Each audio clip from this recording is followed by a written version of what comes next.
what you're calling civic education. We can employ people to actually do that and pay them with this particular money, rather than holding just one person to this money and we don't know what they're doing. I want to point from a political lens how cunning William Ruto is.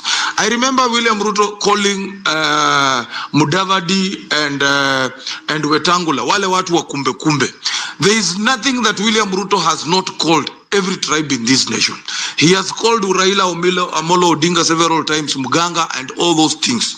So how he comes again to dine and wine with them on this platform, yenye wako nayo sahi, it should remind you as a Kenyan, the politics of Kenya revolves around cunning, and we are having a head of state mwenye ni mjanja sana, mwenye kila mtu anamuita smart politically, but go and think, because sahi vile tuko injured. There is nothing wrong as sisi kurudi nyuma, kuretreat. Let us continue talking, but let us think of new ways of countering this guy. That's the only way out. There is nothing wrong. It is good we have this kind of, I think it's good we've sectioned this. I don't know if we're going to leave it permanently, PP, this town hall situation on Friday, because it then allows people to have an extra day to just really summarize the week and also speak a bit more deeply on some of the things that they are thinking as their thoughts on an open scale. Then secondly, as I said before, whatever things that I have spoken about personally today are my sentiments, not necessarily sentiments of Home Run with PP, but my thoughts, thinking across and around some of what I'm seeing as a possible reality in as far as the change that we really want to see on the different levels, from the executive, the legislature, and also the judiciary.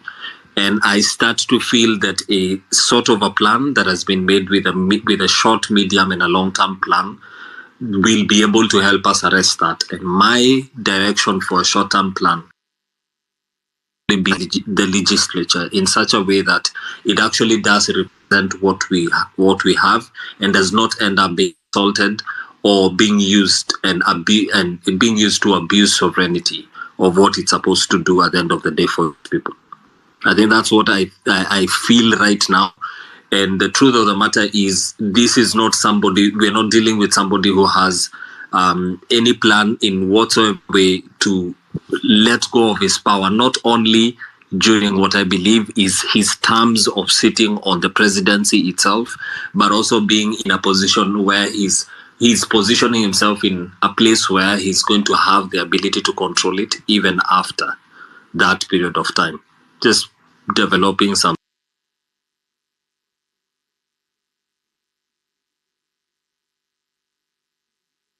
DK, are you there?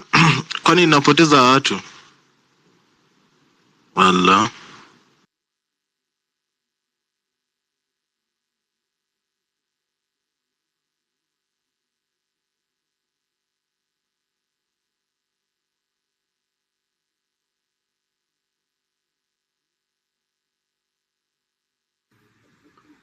And can I ask, shouldn't Kindiki have resigned by now? He's supposed to be sworn in tomorrow. Okay. Actually, are you there? Him being there? Is illegal. All right, I can't hear DK. Anthony, DK is talking. No. DK said he will be dropping to do an urgent call. Oh, all right. Okay, thank you so much for that. It gets us to exactly 7 p.m. East African time. Welcome to Home Run People, ladies and gentlemen. Social conversations, engaging topics on your phone, anywhere. This is Home Run with Pippi. You're listening to Home Run People, ladies and gentlemen, comes to you each and every weekday from 4 p.m. all the way to 9 p.m. East African time. My name is MC Pipita. You can call me Pipi. And of course, this wonderful Friday, we're just here for a town hall meeting where we are listening to everybody's thoughts on the day's topic. Of course, ladies and gentlemen, I would like to just remind you that Fridays is turning out to be a town hall meeting where we keep on taking a toll of our government, which seems to be moving at a breakneck speed. Wanakimbia na speed ya helicopter hawa majamaa. So, as we're getting to this 7 p.m. hour, I'm going to let more speakers talk to us, of course, and our show here is maintained by you, the listener. If you like what I'm doing, pale viju kuna jamba 0721948229. Ingia pale, you drop your support for the show as well to help keep the lights on this side. As you can see, it looks like we have to do a lot of things. We make 10,000 steps ahead for we make 1 million behind, but we keep on moving. So yes, I want to hear from Justice for all. Habari yako mzee Justice, umepotea siku nyingi? Yeah, sorry, I probably took a short break, but I'm back. A lot going on to think about, talk about, just trying to interpret. It's just it's overwhelming, but I'm glad to hear voices of everybody and to see some familiar faces, which is good. But there are quite a number of issues that obviously we can talk about, but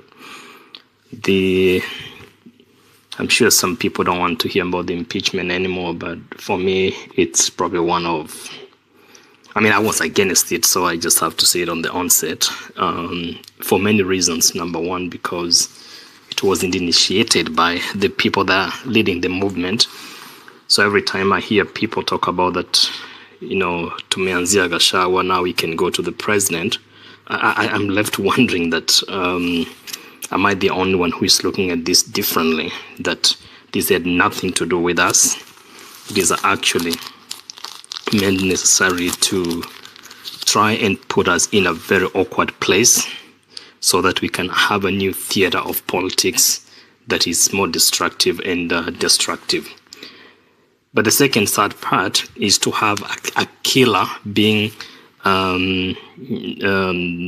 nominated to be the one that is going to replace the one that has been impeached.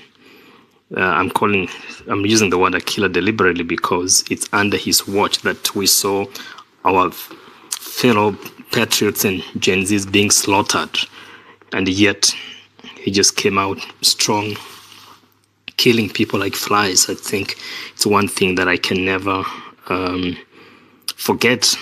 That is why I feel that we have now continues to move from one level of destruction to the next one. Thirdly, it does then bring me to the point of my own speculation that I do not think the grounds that were advanced for the impeachment of Gachagua are the reasons. So then the question is, what is exactly the reason behind this? So this is more speculative. There must be something bigger and deeper that we don't know, but possibly only the parties involved and know. And I think it's probably a very deeper political situation that could even be financial in nature that affects you and me. What could that thing be? But then that brings me to another imagination of all this game that is being played. My imagination is the heartlessness with which they proceeded after Gachagua was hospitalized. It really brought me to understand the heart of the country. My disappointment with the senior counsel Orengo, his utterances, and the decision that being made to rush that thing until we were in a crisis and we were, the country was going to sink without it. It just brought out the soul of the nation, which I think we have spoken quite a bit in this space about really where are we as a people, that simple, soft moral fabric of the nation and the soul of who we are as a people. That power and other imaginations can be the driving force behind some of these things. But then the greatest fear is if we move forward and the court order is defied, then where do we go from there? Then we start getting into another crisis. But another imagination of my crisis is that if, God forbid, anything happens to Ruto during this court process, then obviously constitutionally Rick G becomes the president, and then from there it's maybe appoints nominates a deputy, and then gets vetted, and the whole cycle goes on and on and on. That's just stretching my imagination of what crisis we might get ourselves into. But enough of that point of Rigiji. So mine is, I feel like it's a very sad situation. I did not feel like the process. I mean, we spend hours, watching through every submission, every cross-examination and all that. And I think it was just, in my opinion, it's something that I feel there was some unfairness, especially on the process side, even though we didn't think that the motion should have been moved from the beginning. But enough of that. The other point that gets advanced, immediately, I think I had 3 points, but maybe I'll probably stop at some point so that I can maybe get another chance later. But the other point I want to talk about is how to quantify public participation. I think we have one very important thing that we are calling public participation that I feel we need to start rethinking of how exactly do we start setting a certain level of threshold or a way of quantifying this public participation that is becoming, a conversation of every process. And what I'm thinking is, how do people like you, PP, the rest of the people of media houses, but how can even our universities alone help us to even do credible opinion polls? We can't have to wait to see, I don't know, it's called what? The one that did some opinion poll recently, a fake one, talking about Kenyans have said they want impeachment.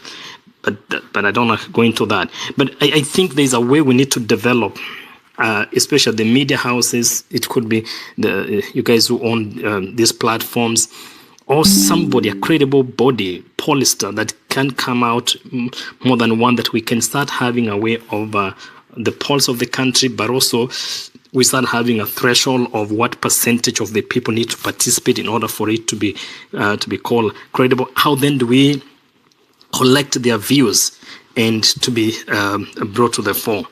And lastly, the issue of the recall that has been mentioned, that'll probably be my last one for today. The issue of the recall of the MPs, I think it's a very tricky area, and I think Fatima talked to it, but really, if you look at it and classify it into three, the key point is the timelines for the recall. The second point is the threshold of what is expected, what exactly constitutes, and of course it's the same grounds that you see that we are talking about even in this impeachment.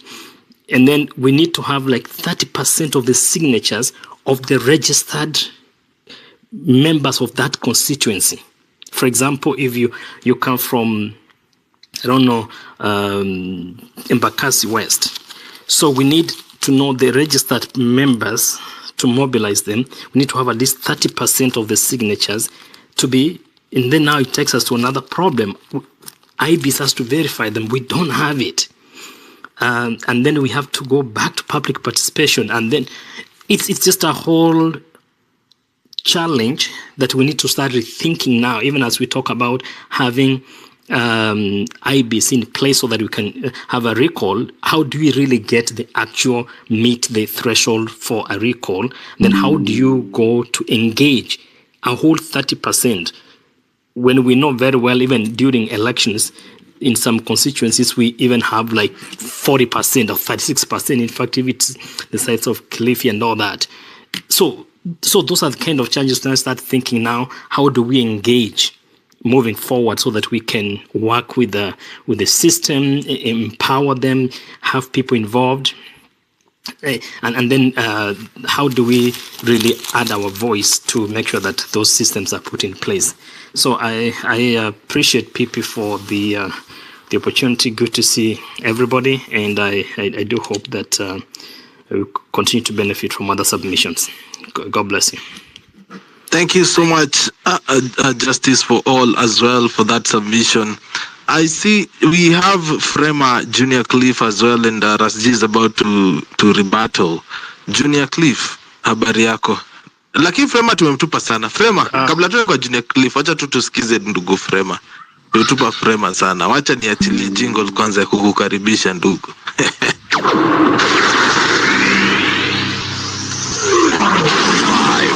4, 3, 2, 1, 0. Welcome to Home Run with PP. You're listening to the town hall sessions that happen here on Fridays here on Home Run with PP. On these town hall meetings, we basically listen to what the Kenyans feel about the general goings on of the country. And of course, yesterday and today, things have moved so basically in the past 2 weeks. Things have moved so fast, so seamlessly. From National Assembly to public participation to Senate hearing to the new deputy president. In fact, the former deputy president was impeached before midnight today, and the new deputy president appointee was ratified by parliament by midday today.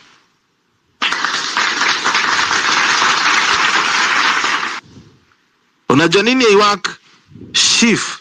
It was launched on 1st until today, 18th. People are still paying cash. Anyway, Frema, talk to us. Good evening, Peter. Good evening to you. Thanks for the opportunity.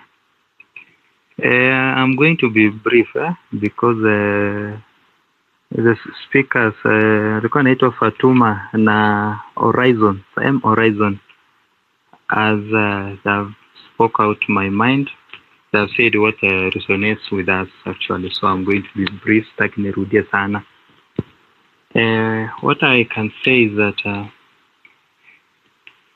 we still have a long way to go as a country. The problems we are having now as a country is because, as said by Fatuma, it's because of our member of parliament. The Kenyan parliament is no longer independent. It has been captured and kidnapped by the executive. So they are being used as a rubber stamp by the presidency and the deep state to implement their interests, desires, and to fulfill actually what they want. So you saw even kama hii process vile ilikuwa, why the S iliharakishwa kila kitu mpaka hata unashindwa, like IBC clearance ikafanywa hata unashindwa hata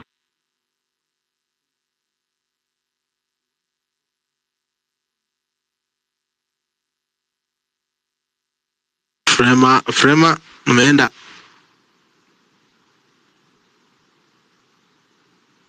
Issues today.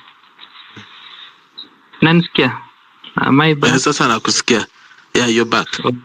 Okay. I was saying, as a country, we are minoring on majors and majoring on minors. Yeah, instead of the Kenyan government focusing on pertinent, pressing issues which are impacting on the ordinary mwananchi, wako hapa tu kuharakisha vitu yenye inataka kusuit their desires and interests. And that's why, as Fatuma said, we want to focus on parliament. Sisi vijana kwa hii miaka miwili, sababu ukiona sahi rais ametumia parliament kama rubber stamp. Sasa tunataka hii miaka miwili tufanye civic education aswa kwa sisi vijana. Sisi vijana tujichague wenyewe na to make sure hakuna mtu anaenda kutununua kule bunge, ndio parliament iweze kucounter ama kukataa yale proposals ama policies yenye serikali ina initiate na inataka i go through. Nilikuwa naona juzi kuna mambo yalifanyika katika kaunti ya Nandi. There were ghost work, kulikuwa na mambo ya ghost workers and mismanagement in county government of Nandi. Na pia wabunge ambaye walipiga kura yes kwa ile nini the defunct nini bill 2024 bill.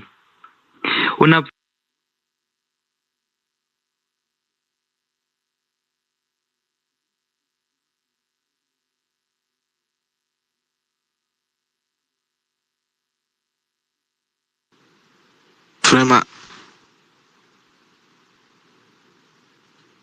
make a network work for you, Frema bwana. Junior Cliff, habari?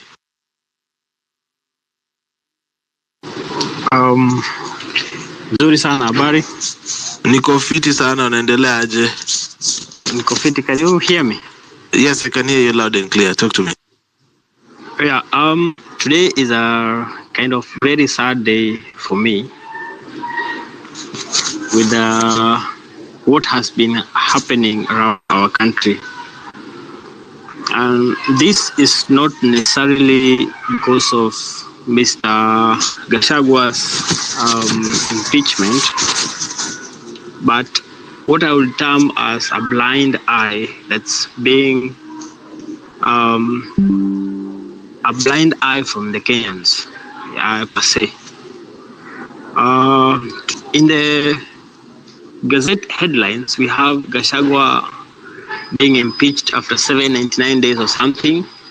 Then below, there's a small note that Adani is going to be using the title deeds of JKIA for loans.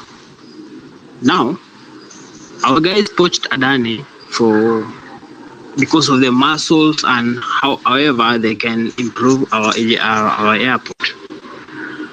But now they are going to use our titles to get the same money which we could have done ourselves. Guys, it is high time we decide either to start now or start after 2027. And I believe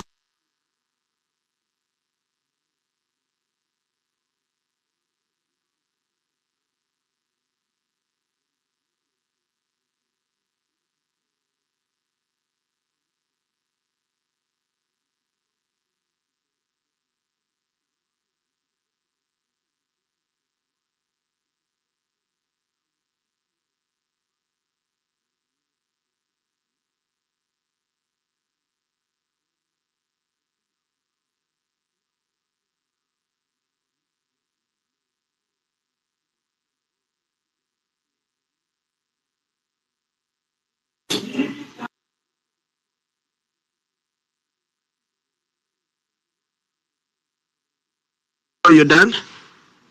Oh, I'm a lost pipi. I'm a lost. Nilikuwa jaribu kumtafuta nafikiria ni kama ni mimi ama ni yeye. I always said it's not you, it's me. Ras G.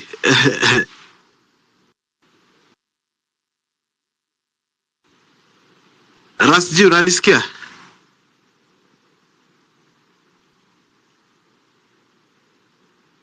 Aya. Z. Now, you know, one thing that has hit me is, okay, people are saying, oh, meacha kuongelea Adani. Unless you're in court, there is nothing kuongelea inasaidia, ama unataka kufungua space yako pia. Unless you're in court, there is nothing you're doing to address these issues. Because for once, kama ni SHA, it's working right now. So unless you're in court stopping it, you are just like me. So you cannot tell me what to talk about and not talk about what. Unanielewa? Mnanielewa tarakanidi? We have an issue, and that is why we ended up blaming everybody as a sold person. Unanielewa? Like, we are entitled to an opinion about everything. Okay. In our country right now, as you're speaking, there is a lot of what we call political heat. I used to be those people who used to say, I don't like politics. In fact, if you came to my spaces in 2021, if you spoke politics, I would kick you out faster than you even requested that microphone. And then when I finished my internship, my colleague got employed for another job because of his name. And then I was thrown out. And then I realized, okay, maybe this is it. So I realized I don't have the luxury of a powerful second name. That is, my dad is not in the capabilities of, imagine babako tu unamwambia dad, nimemaliza shule, niko na stress. Akwambia acha nikuchukulie 600 hapa hivi wewe ndio ununue hoteli kababa. Oh my God. You see, so some of us do not have that luxury. That's why we are working on Friday evenings. Yeah. So I have to talk about these things. I have to dissect them. And one thing about the media are actually enjoying this drama because it's giving them content. Our struggle sana unasikia. Wacha tuende kwa mtangazaji wetu anaitwa Anthony pale Mkuyuni. Kusema kweli Wakenya wamesikitishwa na ile jambo la kutolewa kwa bwana Gachagua. Wacha tuende kwa yule mtangazaji wetu Nyeri. Ukweli huko Nyeri wameona wacha tuende huko Kisii. You see, by the time wanamaliza 1 hour imeisha. Alafu wanarudi studio tena wanapata tena the same pundits wamekaa hapo tena. Anyway, as I said, my dad does not have the abilities of taking a 600 million loan, so I'm not going to be the one that is going to be begging for politicians mercy. Kanyaga shingo venye mnakanyagana. Unaona mtoto unajua Keith na Charlene wako na high chances ya kuoana kuliko mimi na Charlene kuoana. In fact, if Charlene introduced a podcaster called Pipita, dad meet Pipita, my friend, salale. This is Home Run with Pipi. Anafinya nini? Computer, tap tengele. You're listening to Home Run with Pipi. Weekdays from 4 p.m. to 9 p.m. Ebu recho kuja. George, mambo. Tumeletea wale jamaa wa spaces hapa. Eti yule jamaa wa simu wamekuja. Ebu work hard, guys. George, ni aje? I saw today this gentleman, this very fine gentleman. His name is Osama Otero. I saw his KFC chicken sometimes back when I was in jail with, I can remember the name of the musician. And he was saying that it's time the president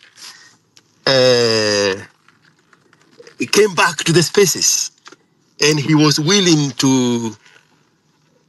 Tupac. I was in prison with Tupac. I just remember the name. He was willing to rehost the president on another Twitter space. But now, if you become in law with Mr. President, Pipita, it's where it's happening. PI squared. Tap tengele. Mnajapo nitakuwa naongelesha kama relatives. Alafu nikiona anataka kwenda kama project anaenda kudanganyana na feature wig. Unajua sasa itabidi tuanze kucheza from inside. Alafu unaongeza gole kidogo hapo inaingia. Gole. Ninasahau radio na lipelekwa round ujinga zingine. Hata wewe unafikiria msanii anaweza enda ama mlikuwa mfikiria msanii anaweza achwa aende awe mtoto wa president? Una akili nyinyi. Dadi yao nani alipelekwa kwa wazazi. Alikapelekana kwa wazazi. Na aliachwa hapo wakijiongelesha tu. Hata ako wapi? We don't even remember the guy. But Nakumbuka kibieва kwa siasa.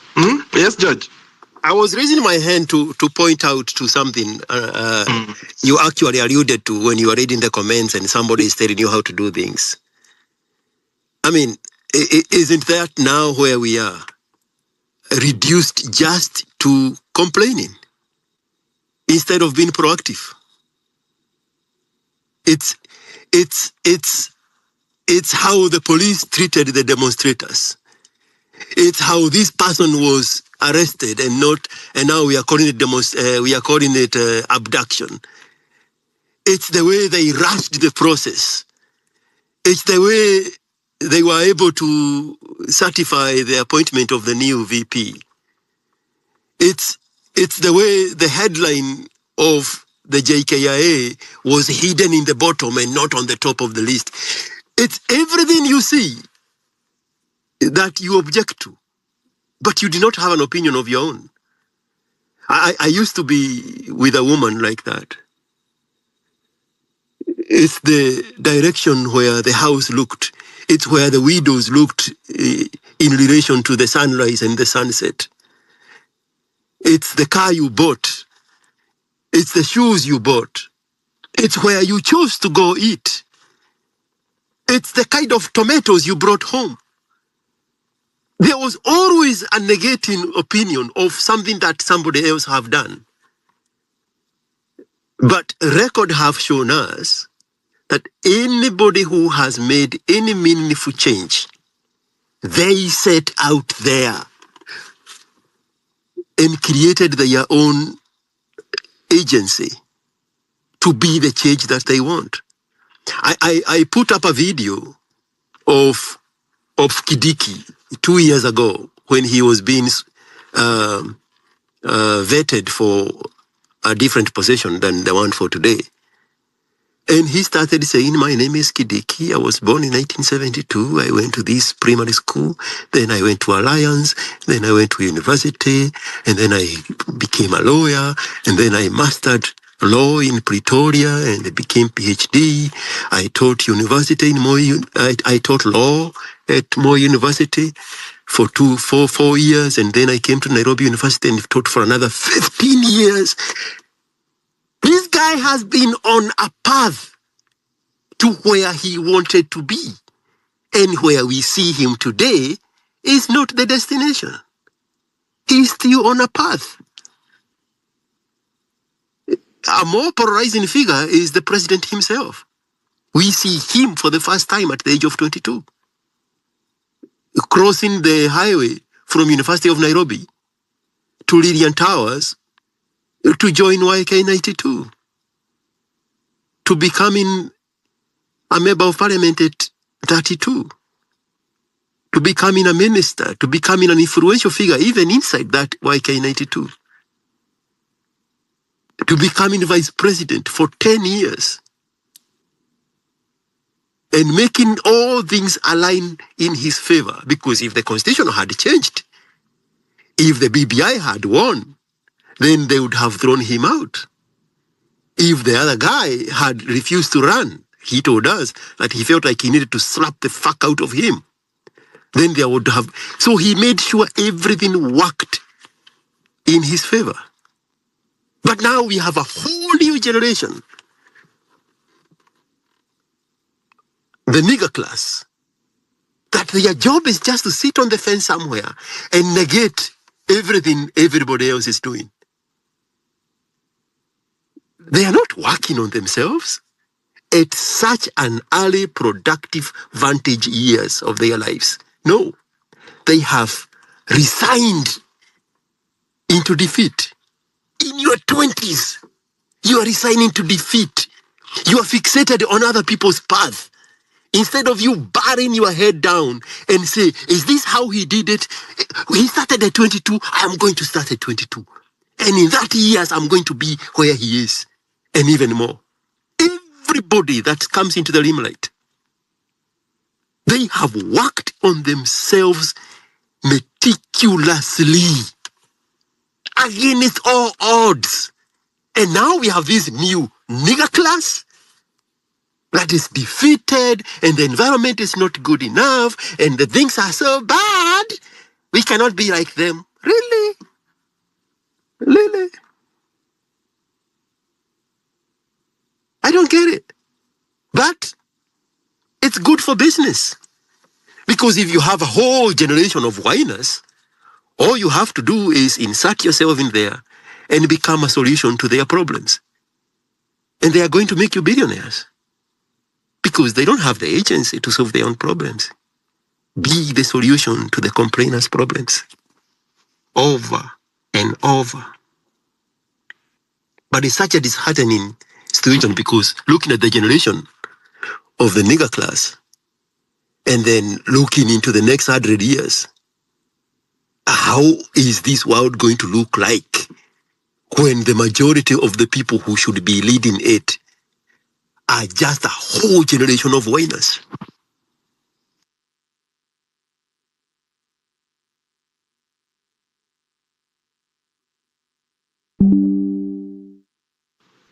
George, umefanya mpaka nilikuwa naangalia chini kwa space yangu. Kwa space yangu nakuja kunisomea. Hiyo ni kazi ya Western Shilaho. Sasa wewe ndio umeichukua, unafanya mpaka naanza kuangalia chini kwa space yangu na wauliza, "Je, huu ni ungwana?" But he has a very sasa acha kwanza ya Western ngoje kidogo. Justice for all atuongelesha. Tuwezi toka kwa just George alafu tuende kwa Western tutaumia. This is home run, guys. Justice. No. Yeah, well, yeah, Weston can come in, but mine was just to make sure that there is a little bit of a balance with what George is saying, even though there is some element of... Man, I cannot hear the guy if he's speaking. I'll drop and come back. Okay. You can hear me? I can hear you. I don't know if the rest of the speakers can hear you. Anybody can hear me? Maybe it's my connection. DK Western, can you hear? Yeah, we can hear you. Continue. You can hear. Yeah. So what I was talking about is that, especially some of the people that even come here and talk, they are not necessarily all here to whine. They are people who actually have worked themselves up, successful, and they are they want to see how their country is run properly and run well. First point. Second point is that we have prime examples that we are using, like the ones of Ruto. Nobody would want to be like that. Nobody would want to be wealthy and successful using that path. So I think it's critically important also to realize that, yes, as much as we want to be successful, but how do you get there? There has to be the right way. We are dealing with a case or a situation where we are having a country where there is outright things that you can see that these are people who have conned themselves into where they are. So I think there has to be a balance that even some of these examples are not worth emulating and worth following. So yes, I agree that we need to raise a generation that is hardworking and also trying to create innovate and create things and be successful. But I wouldn't say that when people are pointing out to bad governance, they are necessarily complaining about everything and anything. What we are doing is that we have to call for good governance in our country. That's all I just wanted to, the point I wanted to make. Appreciate it. All right. DK Gift, what do you have to say? I think for me, it's like we just came from the same room with Justice for All, and he read my script before I got to the mic, and then he just went with it. Because it is true, there is a huge section and chunk of the generation, especially the youngest generation that is there, that is Generation Z, that actually thinks that things come from a microwave perspective. I call them microwave kids who think that things just pop up and success just pops up in your hand. And that has to be killed because it doesn't come overnight. It doesn't come by you just wishing it to be there. But I also think it's gaslighting people by wanting to say that characters that we are all very, very, very clear and aware that there are ways to their supposed success story is one that is continuously mauled by different types of ingenuine activity, lack of value, lack of principle in one way or the other, whether it is by amassing of their success in terms of wealth or in terms of where they stand, whether it is hurting other people for them to get to where they are. We cannot get away from that. Also, I wanted to add that it is also an extra level of gaslighting to take all these persons that simply because a certain generation has the tendency of thinking that things come overnight, that whatever grievances that those people could raise are grievances that are neither here nor there, or to put it as George put it in his words, whiners. I don't think it's right, because I will speak evidently and say clearly, I am a person who is clearly against any kind of person who has gotten themselves there by hurting other people. And bad governance has to be called out one way or the other. So for me to call out bad governance, and for my neighbor and my friend and my brother and my cousin to speak of the same, it cannot all be concluded to say that it is whining. It cannot be concluded to say that it is complaining. Because the truth of the matter is, there is a young lady right now, a mother right now, who needs to look for 5,000 shillings to either go and get a child, or 7,000 shillings for them to get a CS because Linda Mama disappeared.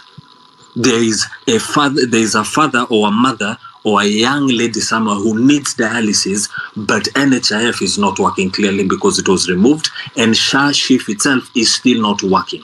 And that person needs to look for 8,500 or 9,500 for a single session for them to get their dialysis.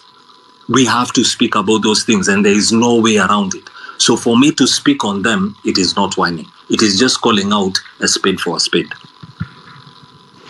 Ruto worked and benefited from a bad system. He was proposed to achieve bad results, and that's why today we are experiencing bad governance. Ladies and gentlemen, this is Home Run. I see Western Shilaho is here with us. Habari yako Western Shilaho? Habari Pipita, ukoje lakini? Niko njema, uchovu lakini niko freshi barida. Poa. Amna neno.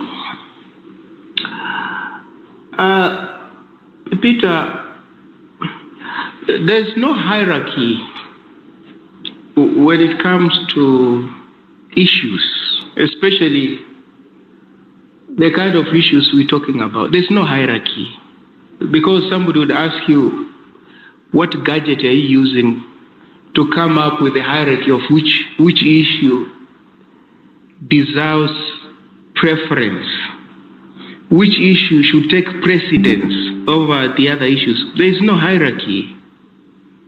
You can talk about anything and everything. So I get disturbed when people say you have to focus on this and not that.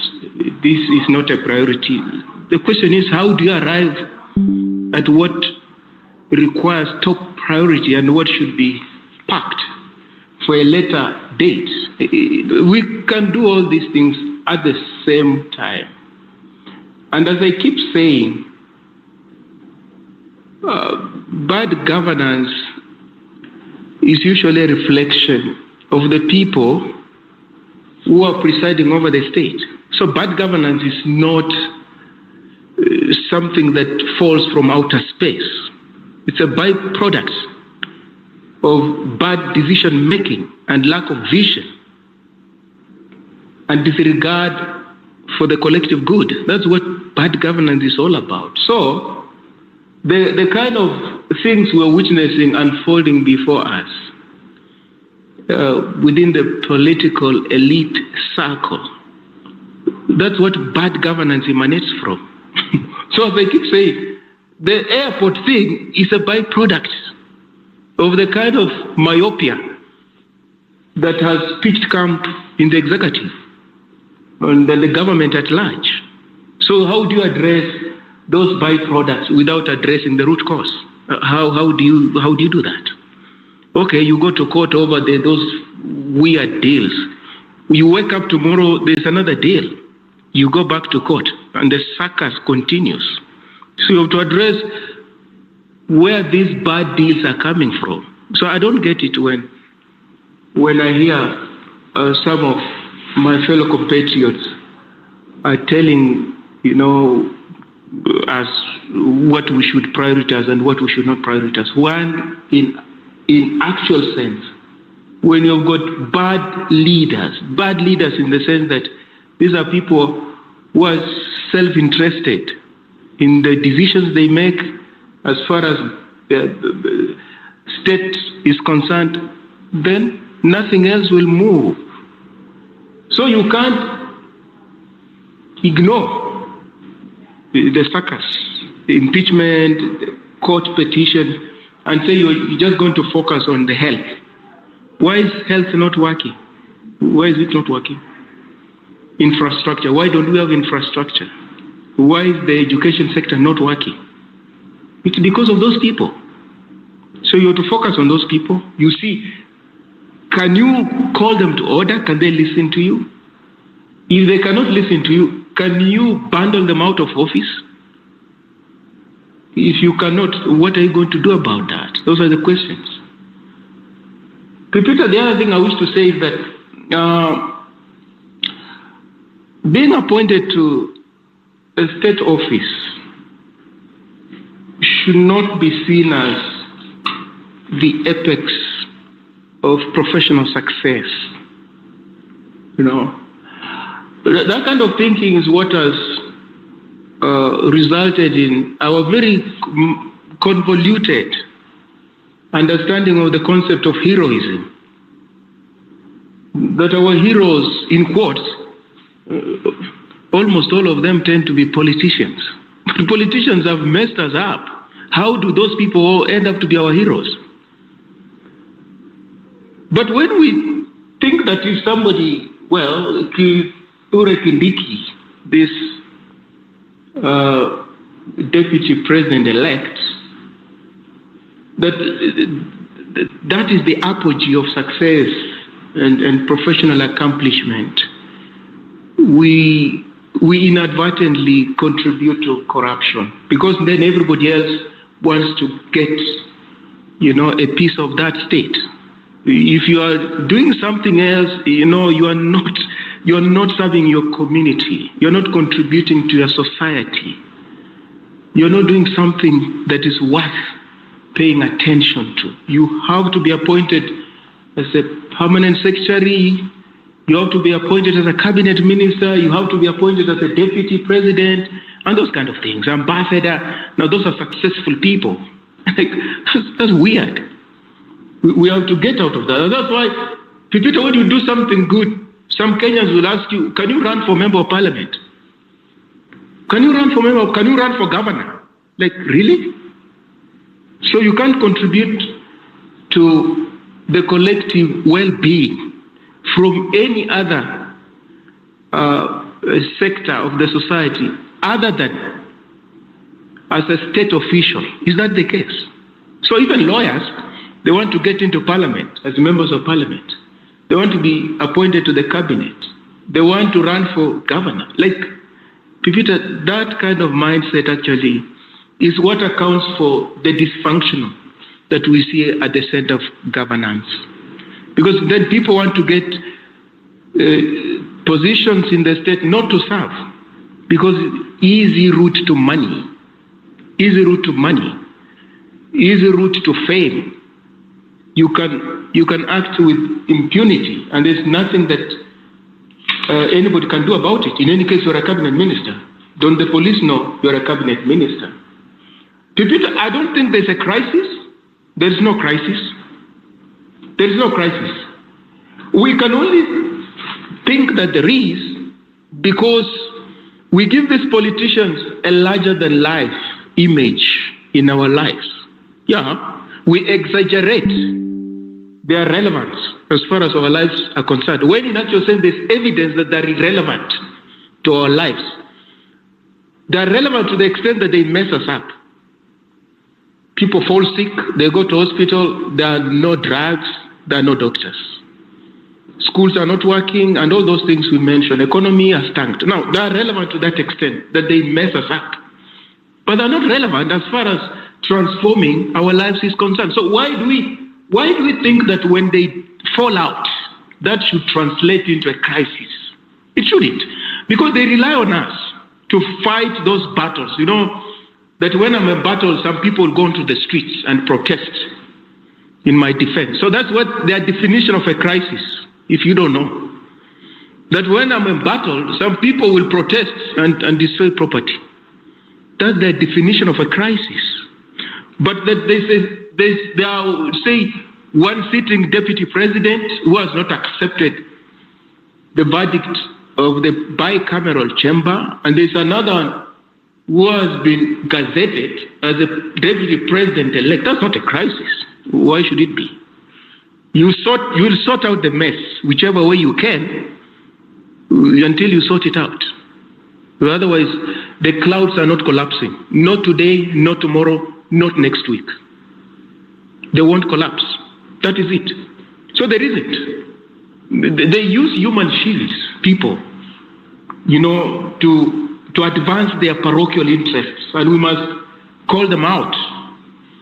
Secondly, Pipita, I think the courts of Kenya must rise to the occasion. They must rise to the occasion, because there's a reason why, Pipita, in some jurisdictions, students of law, as a matter of compulsory, must also study politics. They must study politics. Students of law, as a matter of fact, must study sociology or philosophy or literature in some jurisdictions. You cannot just graduate as a law student if you have not read other things. Because the reasoning is that you are not going to interpret the law outside of the society in which you administer that law. You can't. If you don't understand your society, and social sciences equip you the tools for that, you are going to look at the law in a straitjacket fashion. You just look at the law, this is what it says, this is what the Constitution says, but the Constitution says something. But there's also something about the society in which you live, in which you interpret this law. So you cannot just strictly stick to the Constitution. Sometimes you have to get out of that Constitution, to get out of what those acts of parliament say, and focus on the implications of the decisions you're likely to make.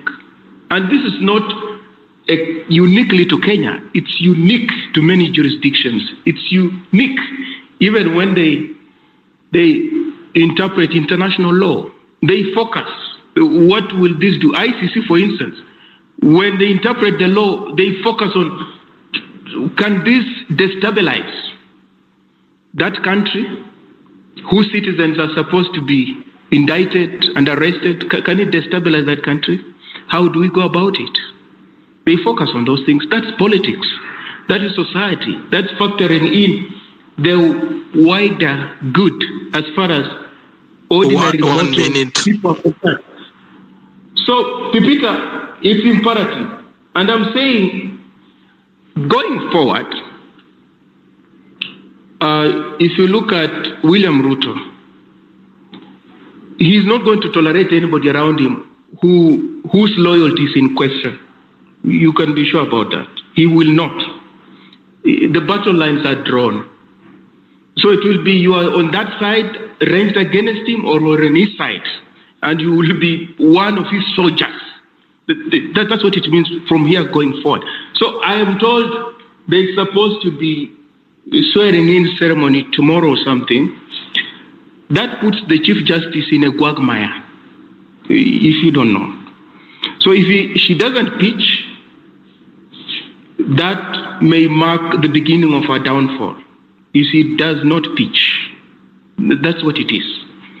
So as Kenyans, this is how we have to read this politics going forward.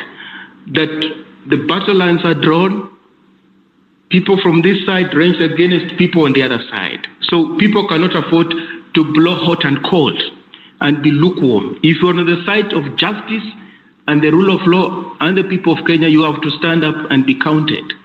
If you are for the status quo, the state, you have to stand up and be counted. You cannot blow hot end court. Pipitas Island, I don't see the courts overturning the impeachment verdict. I don't see, for the simple reason that it's politics, and the judges will have to be alert to the politics that have underpinned and undergirded the whole process. If they get out of that politics and immerse themselves in the law, strictly speaking, the whole process will spiral out of control, and we may not like what may ensue at the end. Thank you. All right, thank you, Weston, for that. Don't go far. We are going to come back to you in a while. But I see Daniel there, and also want to see your points as well on the comment section and what people have to say on this topic in particular. Daniel, what do you have to say?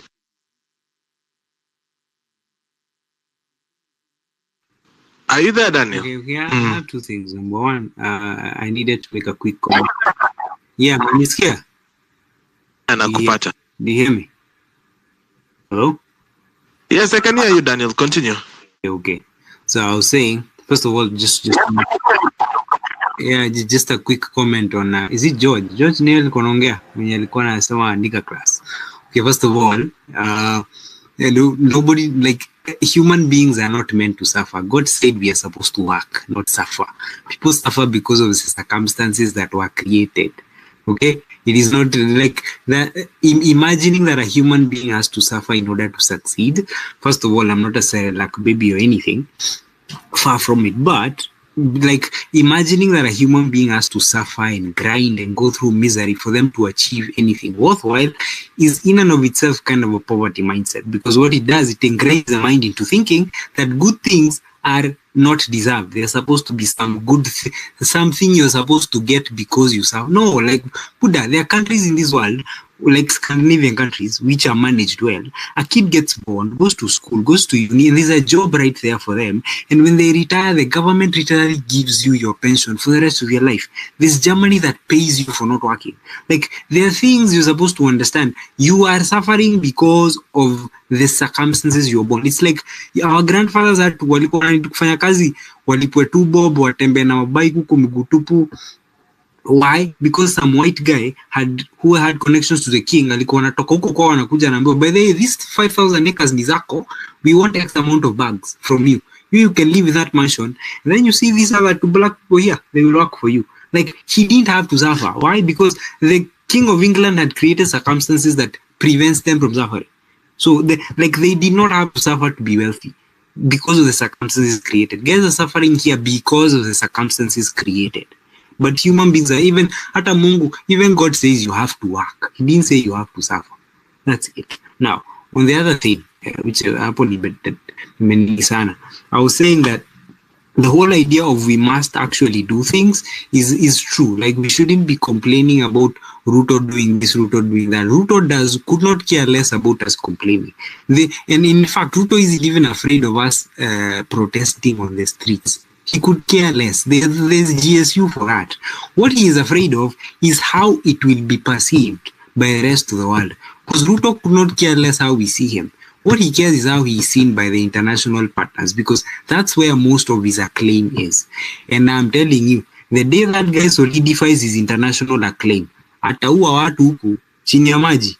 Zile majala zilikuwa nasikia za moyo yuko Nyayo House zitarudi mbaya. Like, this guy, his entire power is going to lie under the perception the international world has for him. It was good. We messed it up. Now he's revenging. He's trying to recover it.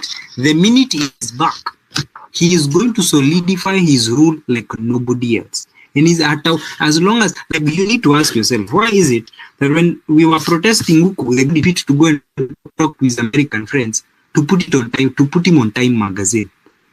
Like priorities, banner. Like, that tells you where these case priorities are. Like, just the other day, he's getting an international award for is it some, non-corrupt leader or some shit? Like, this guy cares more about how he is seen by the international community than he cares about anything to do with us. So if you have to defeat him, that's where you hit first. That's how I think. And because KOT is here, that is what he's afraid of most. He's afraid of KOT. So anyway, I'm done. You know, when Brazil tried to close X, it was crazy.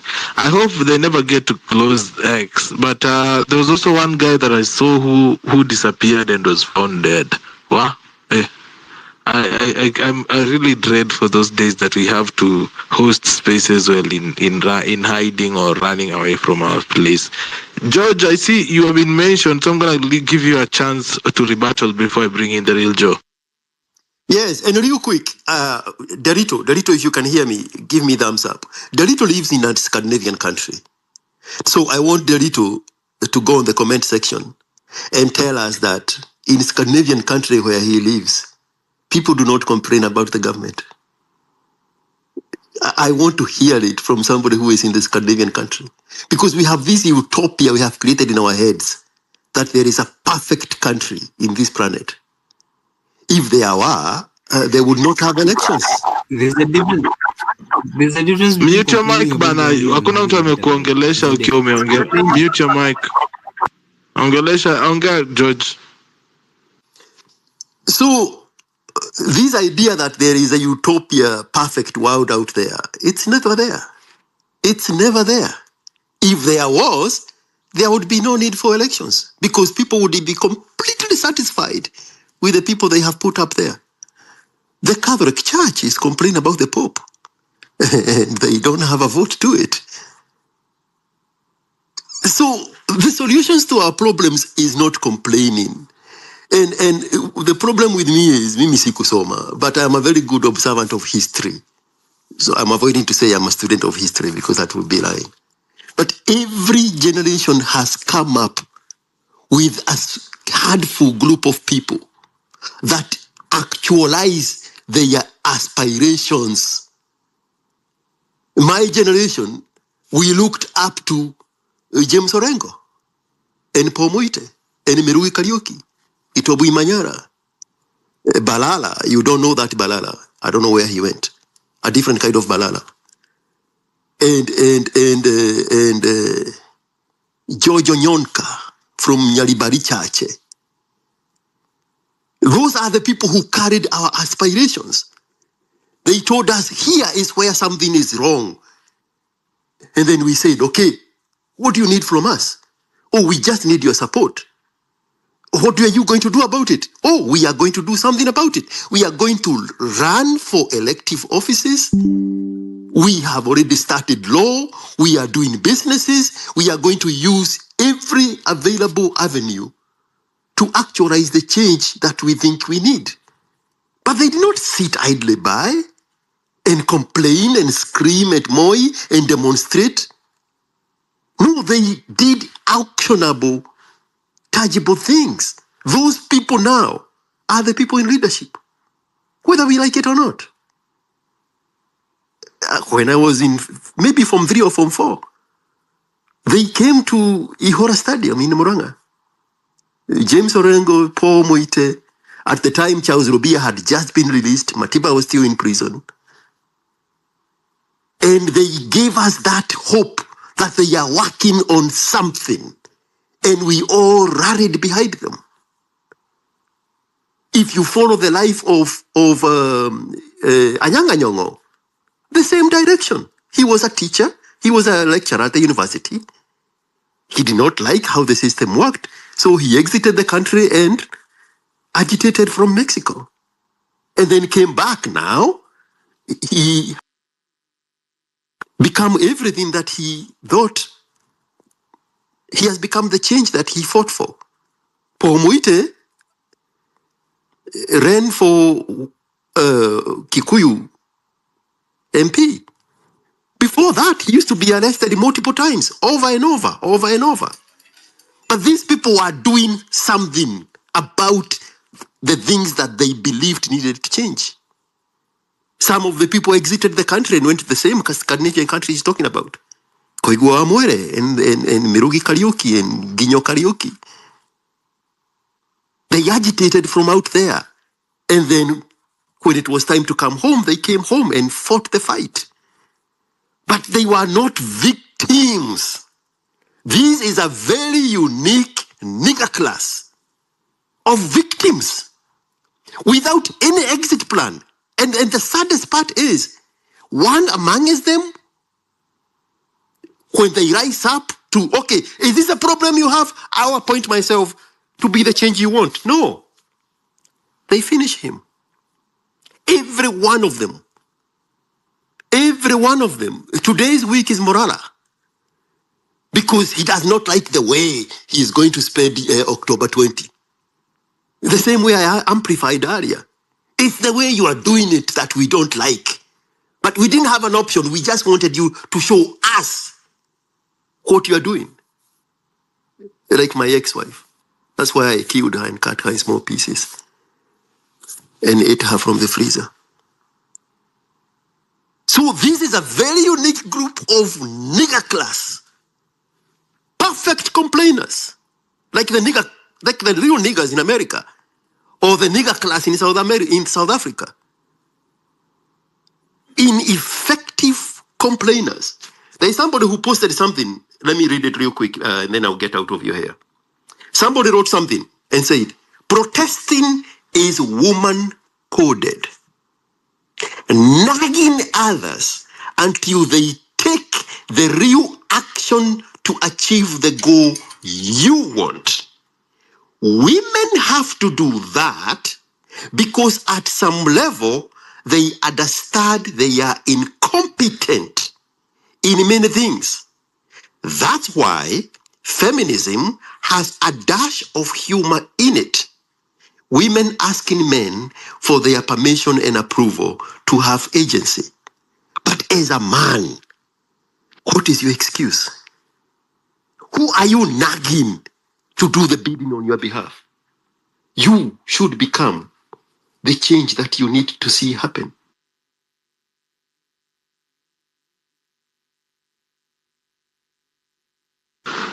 Well, okay. I see we have Luca Matoke here as well. Luca Jumbo, DK Gift is heavily going against what George is saying. Ladies and gentlemen, of course, if you want to engage, you can also come onto the microphone as well and engage. And also, if you're on the mic, you can request the microphone and you can raise the hand and I'll see you and call you over. Luca.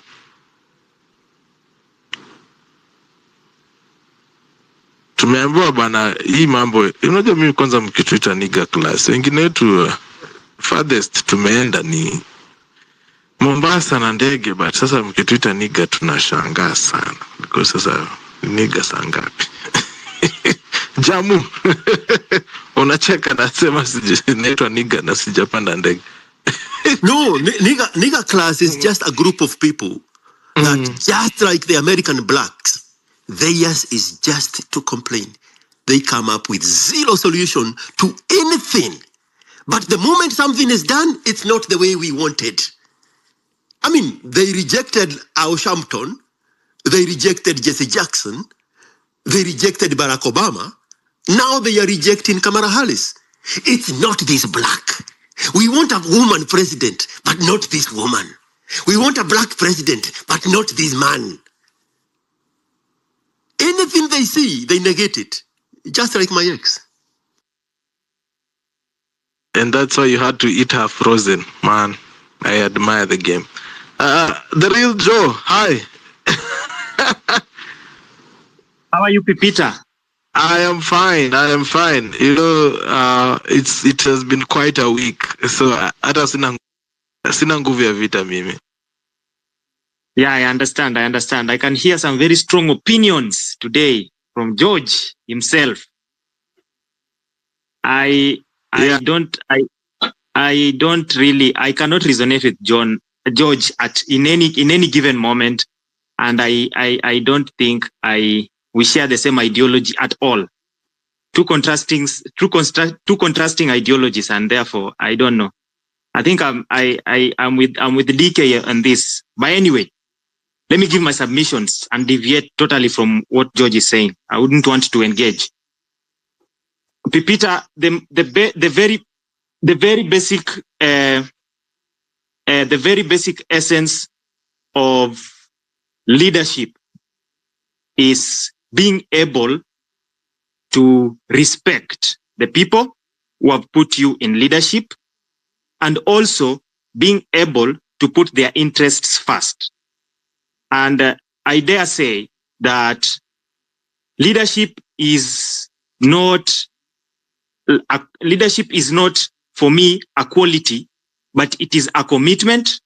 It is a sacrifice that you must make.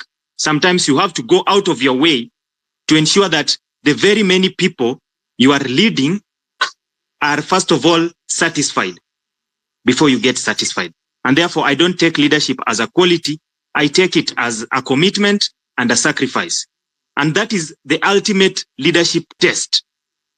Because someone said that the true mark of a leader is willingness to stick to the bold course of action. And the bold course of action in most of these cases should always revolve around the people you lead. Sometimes you have to make some very, very bold steps to ensure that things are working. For me, again, leadership test in our country here is clearly stipulated in Article 73 and probably Article 10. And one of those articles is one of the reasons our DP was impeached. In fact, Article 10 as one of those articles that he contravened.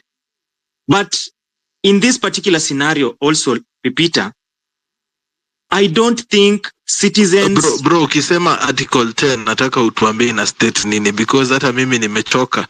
At this rate, nitaquote hizi articles kwa ndoto na hata sijui nini nasema. So when you say Article 10, maybe kwa wale nyatuelewi sheria unatuambia it is based on Article 10 in which states this and this. I'm at least a pros of it. Okay, Pipita, thank you. I stand guided. Article 10 talks about national values and principles of governance.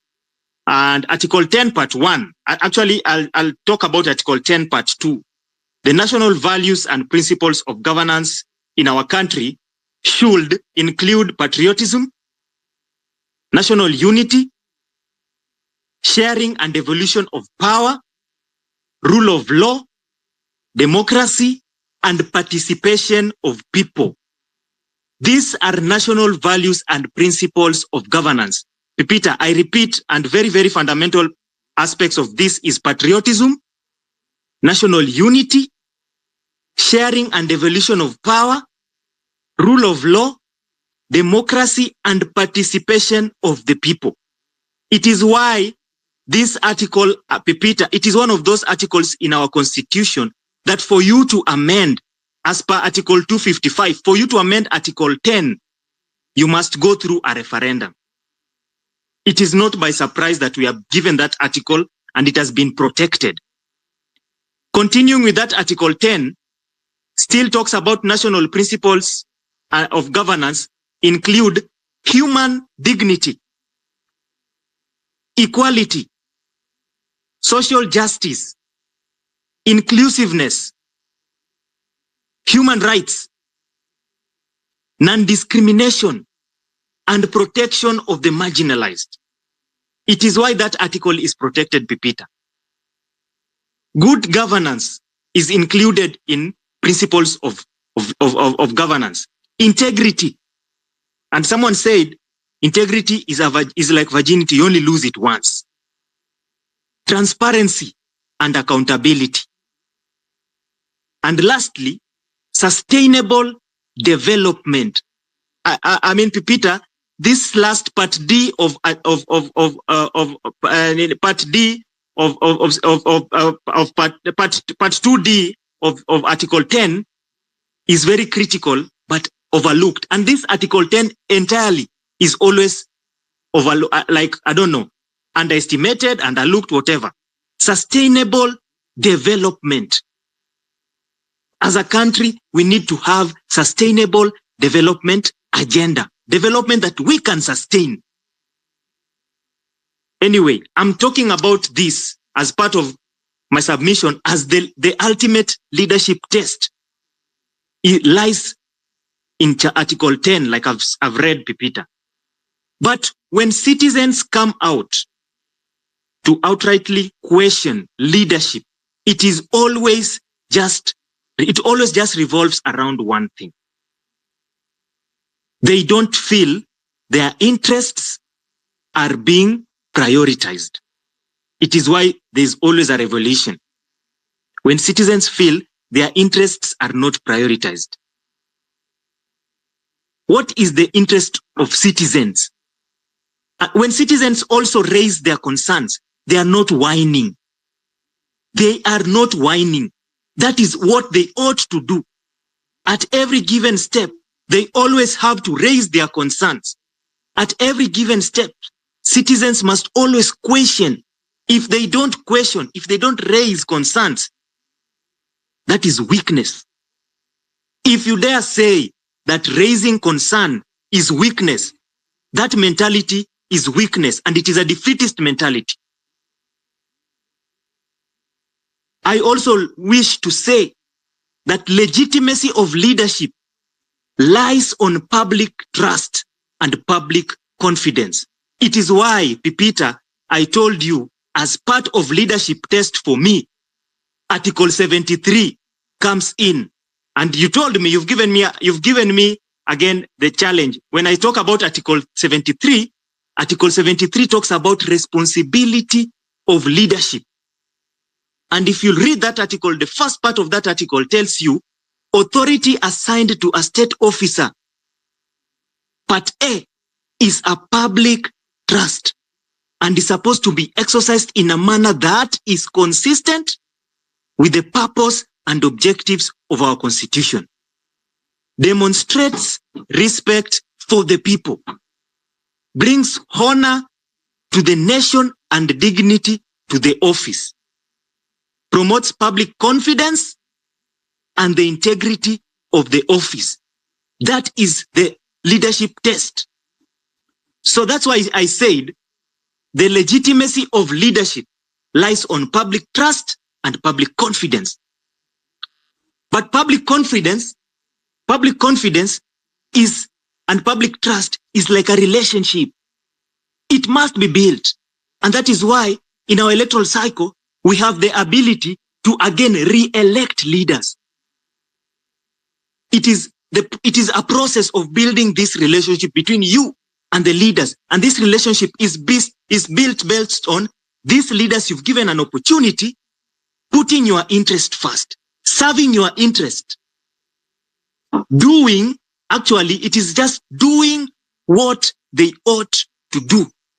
Because leadership is clearly stipulated in our Constitution. Leadership has been given clear roles from the executive, legislature, judiciary. Each and every one of them have clear roles.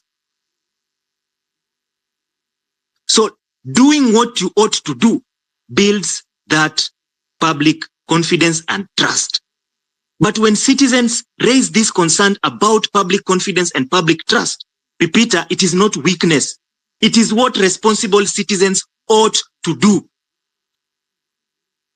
It is, when I hear, actually, let me not mention, but Pipita, you see, in the United States, the Second Amendment gives the citizens of the United States the right to own, to bear arms.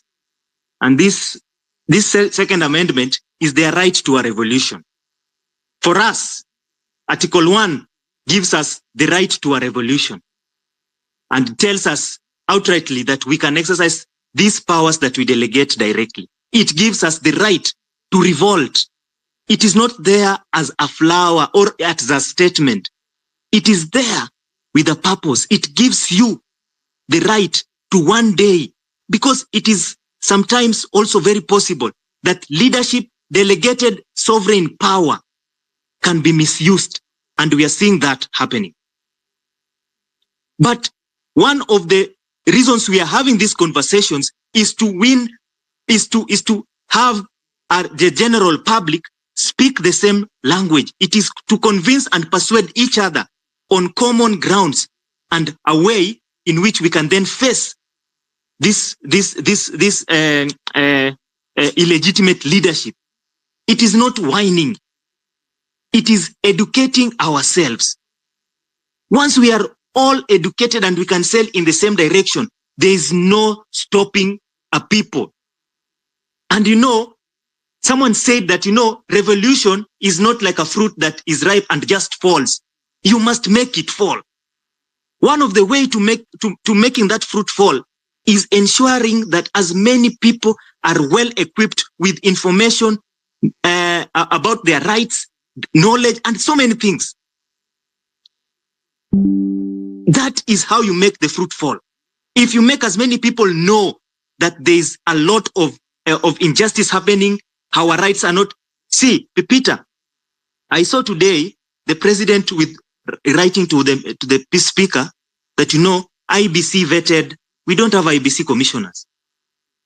We don't have them. But he says IBC vetted whatever. It is just, what is that? It is, I don't know whether these people have legal minds around them or they're just doing things. But when citizens understand those kind of things are happening in our country, they are enlightened. In fact, the best weapon that we first give the citizens is information. That is the best weapon that we first need to give all the citizens. Information. Information is power. This statement is not just a statement. So therefore, there is no better way of raising concerns as citizens other than, there's no better way of starting to defend yourselves as citizens other than raising these concerns and talking about them.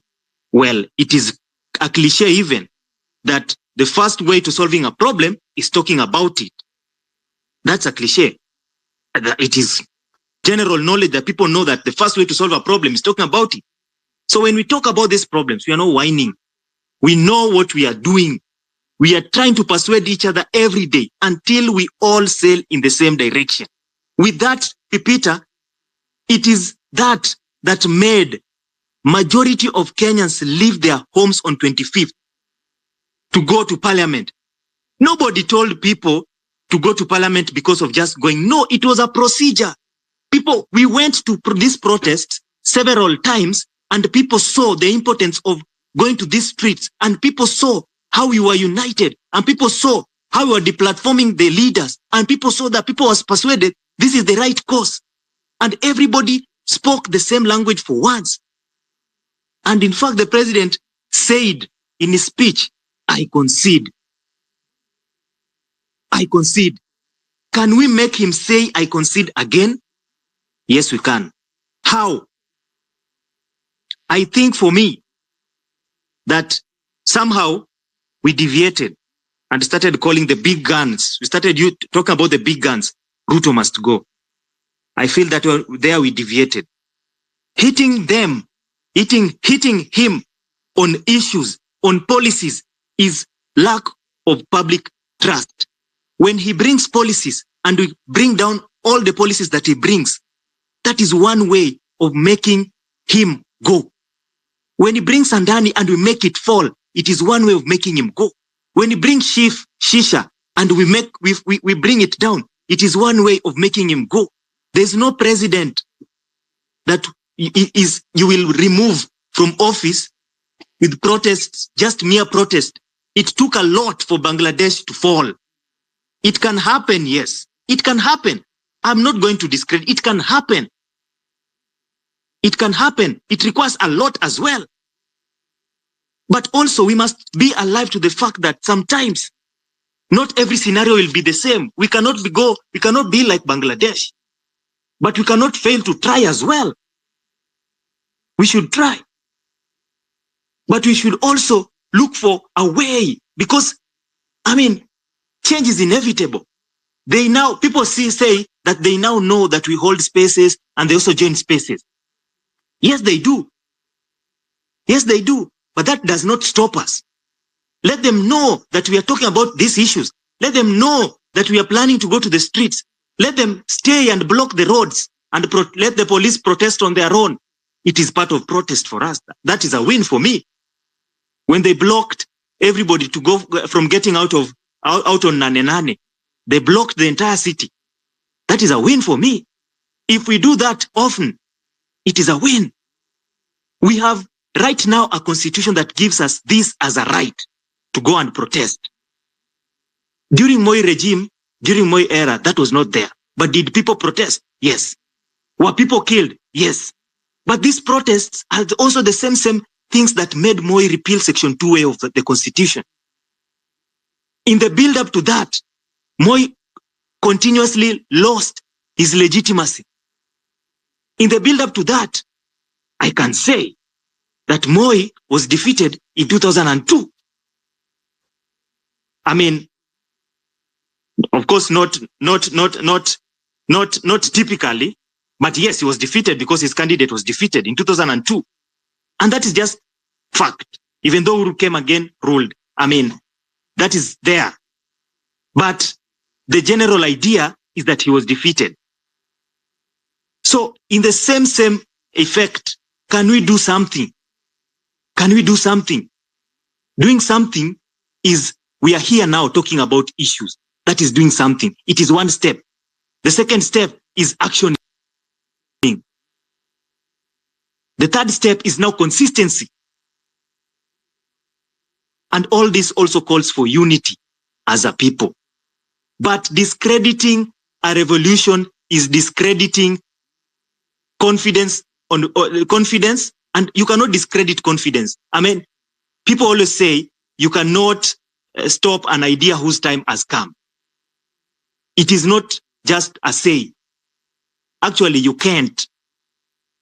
So it is not whining, Pepita, and I hate when someone says it is whining. It is not whining. And there's no one who has monopoly for information. There's no one who has no monopoly for knowledge. Hakuna mtu akona monopoly for knowledge. If you think you have monopoly for knowledge, that is in itself foolishness. I'm sorry, I used that term. Thank you, Pepita. Thank you so much, The Real Joe, for that. And of course, as I said, when you come to the mic, make sure when you say Article 16, don't think you're talking to lawyers. We only lied to our parents. We wanted to be lawyers so that they get out of our hair. Yeah, but we didn't even have any interest in law. But yes, so I have the Jamu here with us. How are you doing, Jamu? Who replies? Niko poa Pipicha, how are you? I am well. Karibu kwenye show. Asante sana. I'm listening to The Real Joe, and not only his words, but his tone and the agitation with it and the passion, and really appreciating it. The oversimplification ati ku protest ni kuwain is extremely unfortunate, but of course presented as an intellectual statement, but it's just pseudo-intellectual. We do need to activate our citizenship. And activating our citizenship is sometimes defining what our problems are. I mean, getting as close to a consensus as possible and organizing, mobilizing, and agitating for those things that we need to see happen. Hii wiki imekuwa ngumu on all fronts. Of course, what happened in Parliament, I think at this point, we need to look at ourselves in the mirror and remind ourselves 3 times a day we are living in an unmitigated dictatorship. Not because of Gachagua. Gachagua is definitely not a saint, but the stranglehold that the president has on both houses of parliament is absolutely nuts. Nilikuwa kwa space where 2 Ugandan people happened to show up. I don't know if they were invited, they just happened to be there. And they requested the mic and they spoke very passionately. Wakasema, manze, vile tulikuwa tumeona protests Kenya, tulikuwa tumefurahia. Sisi pia na sisi tukapata nguvu, tukatoka kwa streets. You may remember at the height of protests Kenya, this thing was spreading across Africa. There were even fununus that this could be the next, I'm going to call it Arab Spring. I don't necessarily like the term, but whatever. Yeah, walikuwa wamepata nguvu, and they were out to protest, and they felt like this revolution could spread across East Africa. As soon as moto ilizimika kidogo hapa Kenya, naye Bwana Museveni came down hard on them. Yes, because they had dared kutoa their heads up. And what they were warning us, what was telling us, hey, munadhania ati Ruto ni Idi Amin. No, Ruto is worse than that. Ni Museveni. I guess because of our socialization, we have always thought Idi Amin was worse. And they told us that, hey, the way Museveni has been able to maintain stranglehold on this country, ni kukua, ni capture institutions. And one of those men was saying, amekuwa kwa hiyo country for Museveni has been in power for 40 years, came into power when he was 20, and he was feeling like his entire life has been wasted living in that country.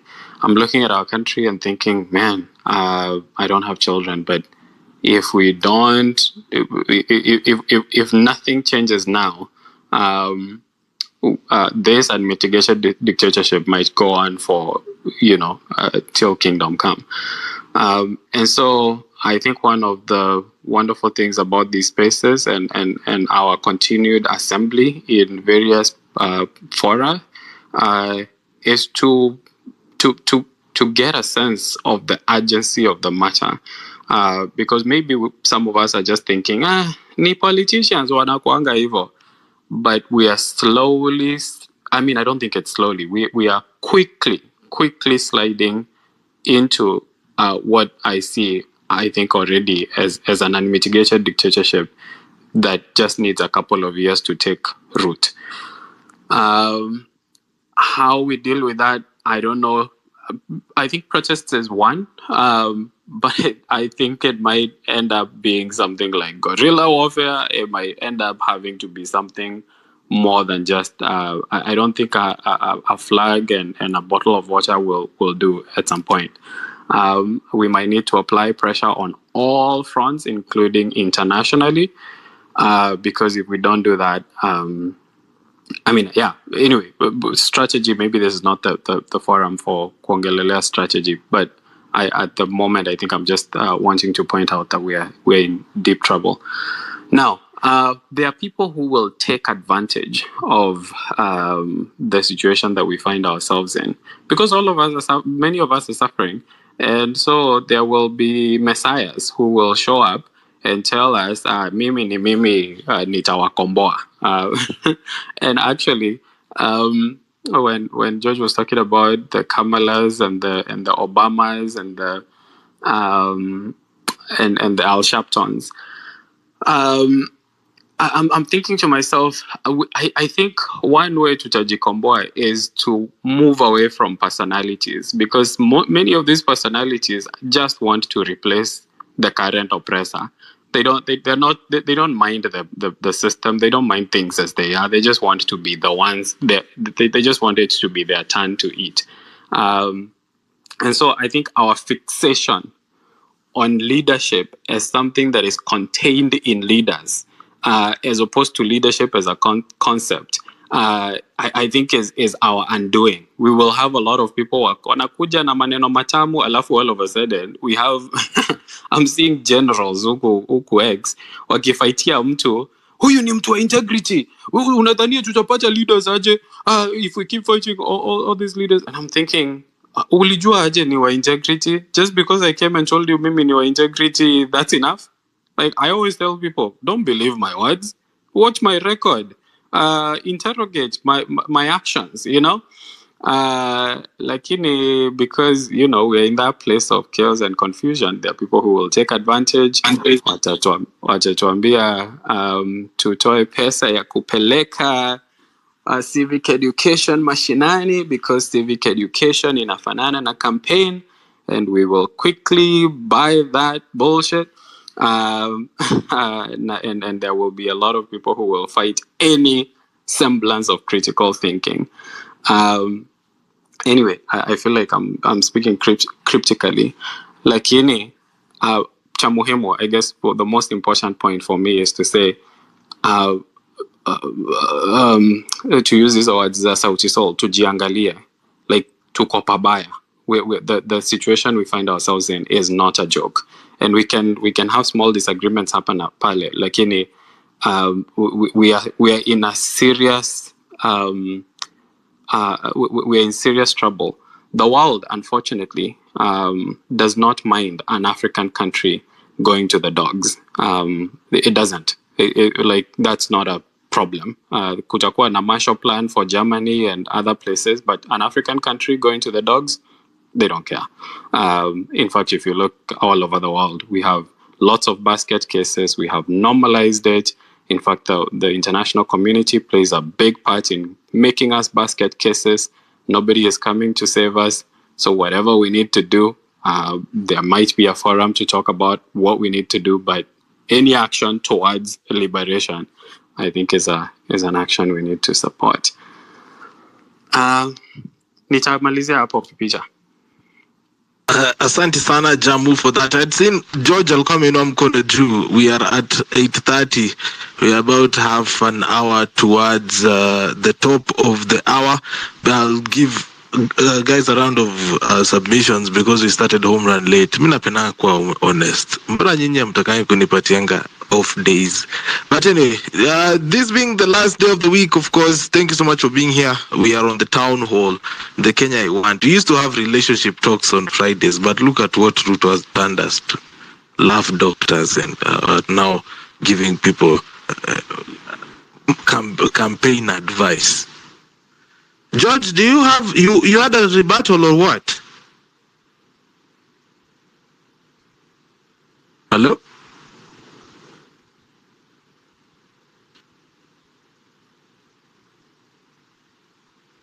All right, looks like we have lost George. Luka Matoke, can you get me?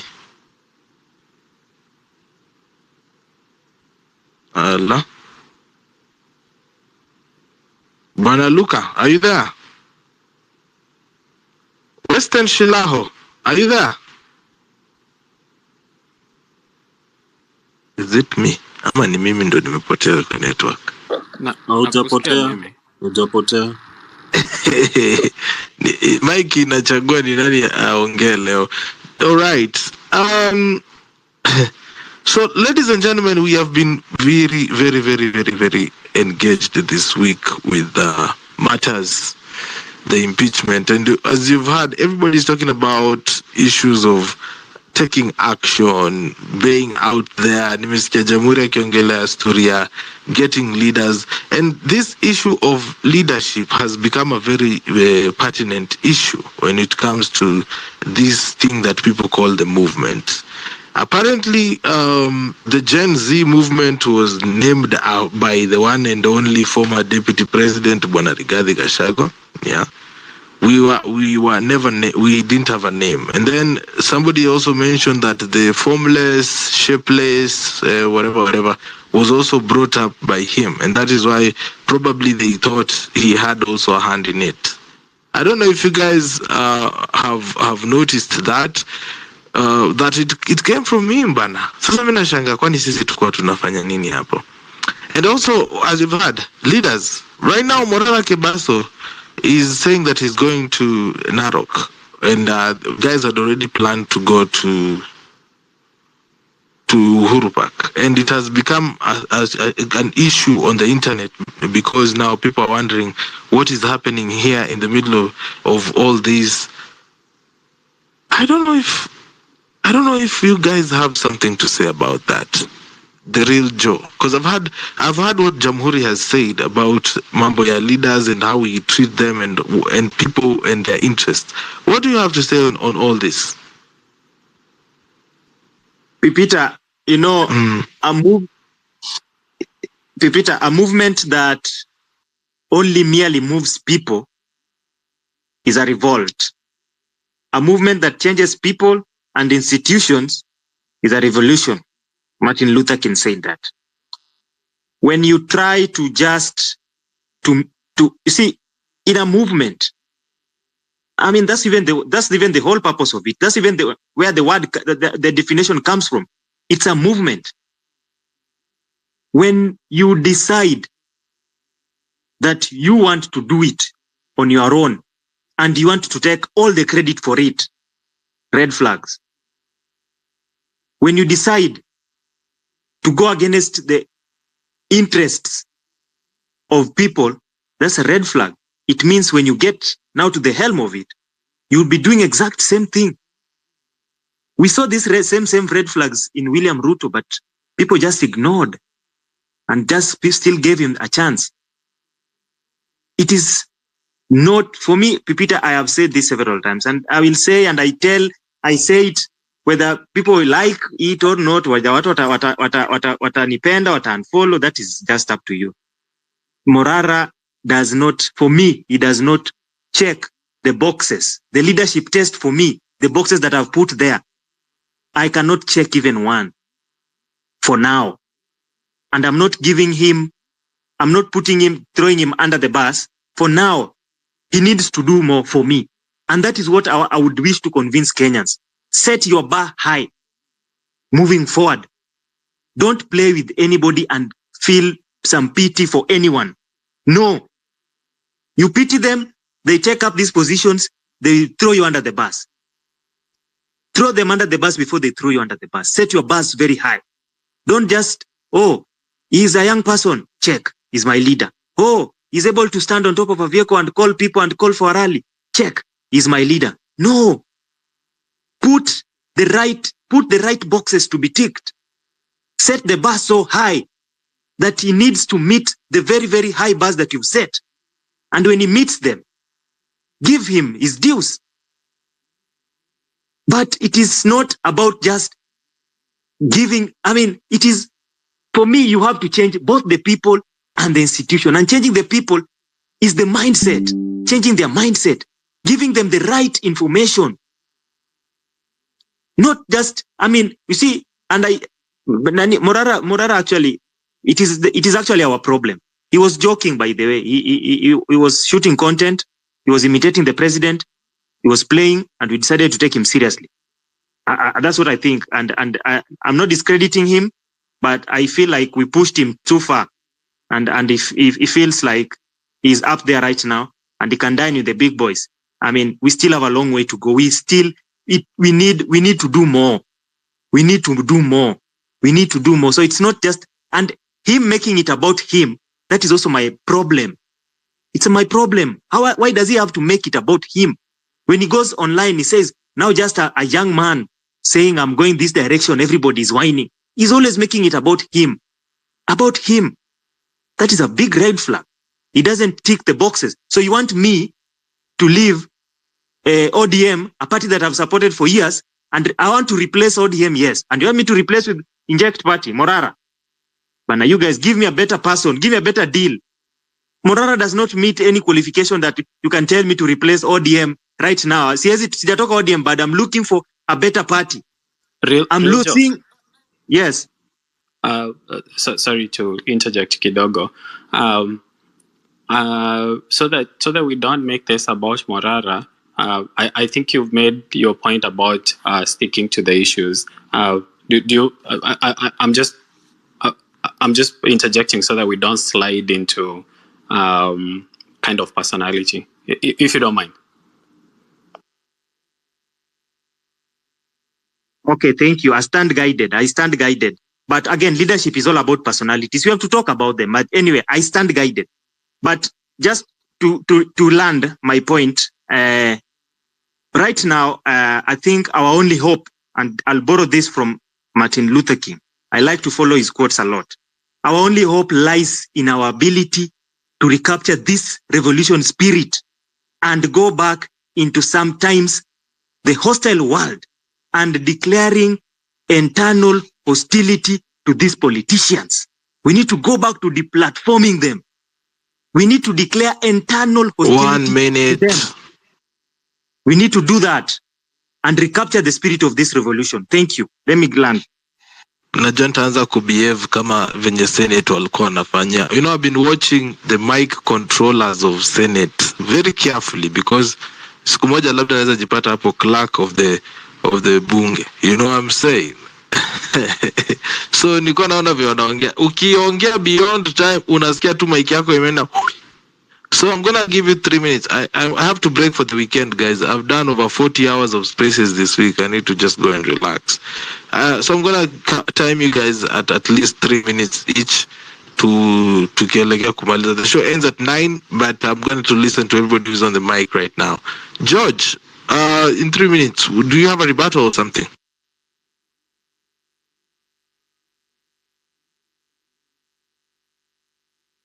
Ni kama nimepoteza George. Let us go to justice for all. Justice for all.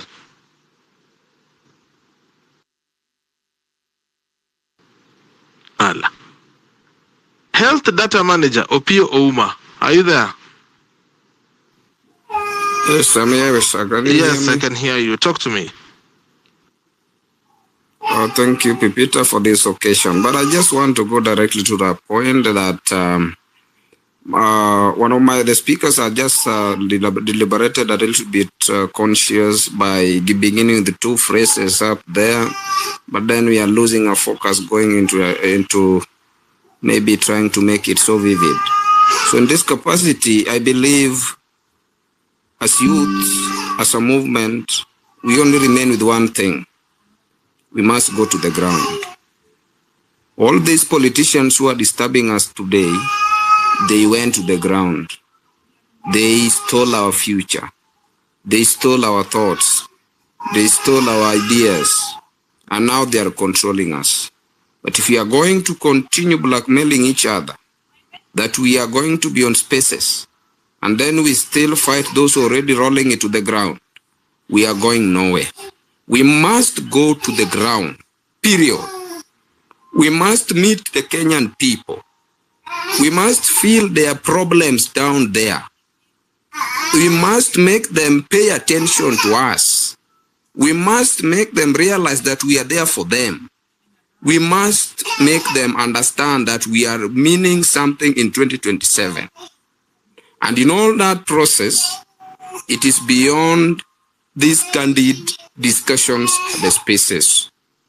I want to conclude by saying, David Ndi once said a very good phrase, that in this government, they believe that the majority are the ignorant people. The minority are the elites who are here and on spaces. So they are going to bribe the majority, to make them win the next election. If you are not going to go faster beyond them and capture these people, just like some other teams that I've seen go doing there, and you can see government has started harassing them because they have realized they are waking fools from their sleeping slumber, where their spirit and their strength has been residing. Otherwise, I believe that as Kenyan people, let us go to the ground. All right. Thank you so much for that. Thank you so much, Health Data Manager, for that submission. I see Joy. I'm to join up and Danny. How are you doing, Joy? Joy, are you there?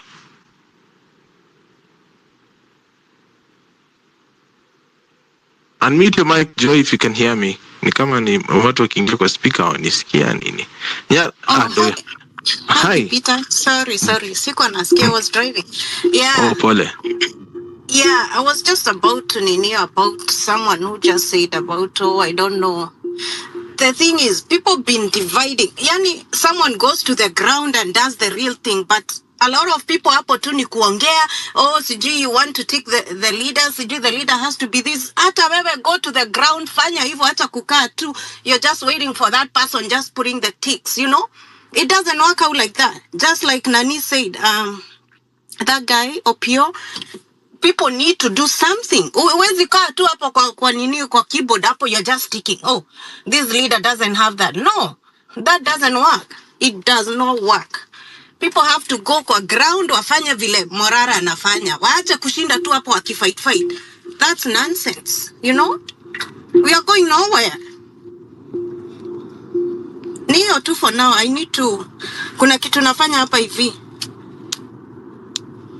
All right. Thank you for that, Joy. I may have to set point of order. Naambia mnakuanga wakali. Sasa niulize, mmeamua mimi basi nifunge spaces akili.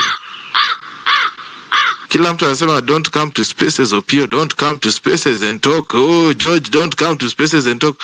Mnataka nikule nini wadau? Honestly. Sasa tuongee sasa Wakenya kwa Wakenya. Mnataka nikule nini nisipowafungulia radio show? To negotiate. Juu mimi nifungue space, niwape topic, muongee, mujuane, mfunzane, alafu mweke tip hapo. Lakini sasa mkisema tusikuje hapa kwa space, mnamaanisha nini ukweli hivi? Na ndo mnatuita nigger class. Nyaradwen. Hi. Pipi, how are you? I am well. Yourself? Thank you so much. Thank you so much for your sacrifices and commitment and everybody who's in here. Now, I just got up for two things. Number one is we have realized, and it is evident, that Gachagua impeachment proceedings have literally exposed Parliament as an institution available for hire and control. And you know what that does? This means it demeans our institutions and the entire arm of government. The case here is at the courts right now, but let's see, because even that court, when I talk institutions, then it's evident that there's not much that we can achieve. Number two, that I wanted us to discuss is we did shoot ourselves in the foot. How do we shoot ourselves on the foot? I believe in hiding close. By the way, politics is difficult. I have ever vied on the ground. It is not, when I was going to vie, I had these, grandiose kind of projects in my head that I wanted to do just to change the livelihood of my people. Because at that point, I was more of, like for me, I have my food. I can go to the best hospital in the world. But I have people who are my blood back at home who do not have the privileges that I have. And I'm like, I have this opportunity and I have the networks to pull the strings so that I am able to bring not only the exchequer's money, but also some proper funding that is going to bring a difference. And I had that idea when my dear, by the time you get on that ground, I am telling you for free. In fact, people will tell you, ma'am, hey, Marai ni wewe tu, it is only you. Ni wewe tu, eh? And you get carried away like, people love me. They mean well. When it comes to elections, it's a totally different thing. How did we shoot ourselves on the foot? We shot ourselves on the foot by showing our clothes. We know Pipita is the one leading us, and Pipita is trust me, the more your clothes are opened, they'll be clipped by the who is who in government. You will be clipped. The best thing to do is to hide your clothes. Yes, I am of the opinion that we cannot continue being formless, leaderless, and the many lessons that we are. But we can have a leader who is not interested in politics, but more of a revolutionary, more of somebody who's able to create a movement. But when we pick Pipita and Pipita goes through with us and Pipita is trying to, he's going to be picked and we are going to back to the same scenario. So my point is, even if you are a leader, even if you have those aspirations, this is not the time. This is not the time to come out. Right now, we have a bigger giant. And you know what pains me most? What makes me really cry when I sleep? Is that during Kibaki, when Kibaki was the president, Ruto was in his cabinet. Do you know Kibaki sacked Ruto for us? He sacked him from his cabinet because of corruption. And that was agriculture. The next time, Uhuru now plays along with him as the DP, and Uhuru comes out and tells us, please, do not elect this person. This one is going to fail Kenya. And we Kenyans, the people of Kenyans, we are here because, we are just Kenyans. I don't know what we are going to do about Kenyans, but we are Kenyans. We will never listen. We don't want to listen. We know too much and we know nothing. So when it comes to elections, is a different thing. It's not the psychophancy. It's not the name calling, the fame. Fame and elections are two different things. Kwanzaa, there's rigging, there's so many things. There's a lot that needs to be done for you to get that seat. And therefore, those who are planning to vie and wants to lead the I call it Gen K, Generation Kenya. For me, Gen Z helped us to a certain level, but now it has to be Gen K. So that is all I wanted to say, Pipita. Nyaradwen, kwani ulipata kura ngapi? Tuseme tu kweli, apart from yako. First, one thing you have to know, Pipita, one thing you have to know is people, you never won. Bora umesimama ulishinda. That's number one. Watu unashinda. But anyway, I was number 2, and I am proud I was number 2 against ODM as an independent. I went as an independent, and I became number 2, but I still feel kura zangu ziliibwa na watu wa ODM. Did I answer you? Hata mimi nakusupport. Unajua hata mimi nimeona hata venye umeongea walikudanganya, honestly. Pole.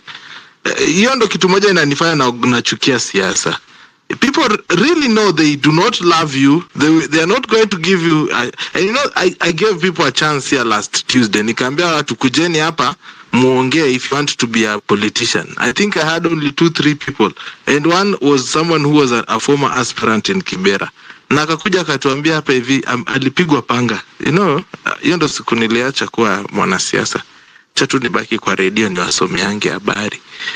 Western Shilaho, you have 3 minutes to react hapa hivi. Talk to us. Pipita, I just want to begin from where Nyara Dua left. One, I'll give us as homework, because I've had this narrative again and again, but it's misleading. It's not Mwai Kibaki who tried to sack William Ruto. It is Raila Odinga.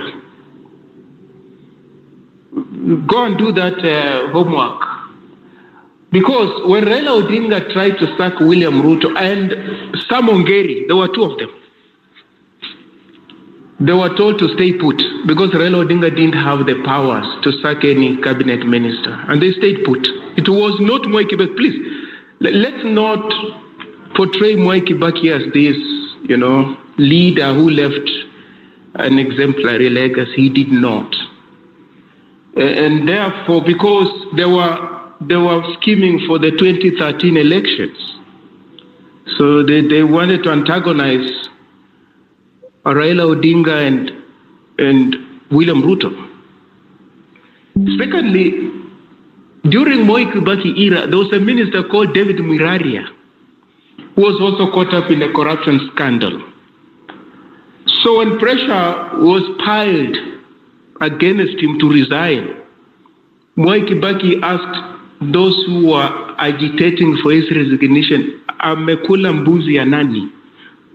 Please, appraise yourselves with Kenya's history. Amekula mbuzi ya nani? That's what he asked. For those who don't remember, you can look for the NAC manifesto. They campaigned on the platform of infrastructure. And they promised that once they get into government, they will do all. Kenya's artery, as far as infrastructure is concerned, that highway from Mombasa to Malaba. Once elections were over, Mwai Kibaki had been sworn in, he shifted to Thika Highway. If you don't know that, these things are documented. So it's important that we appraise ourselves with our history. Pipita, I want to respond to Joy. Joy was embattled at some point. Pipita, you cannot be personal when you are talking about a public figure. Please, let's be honest.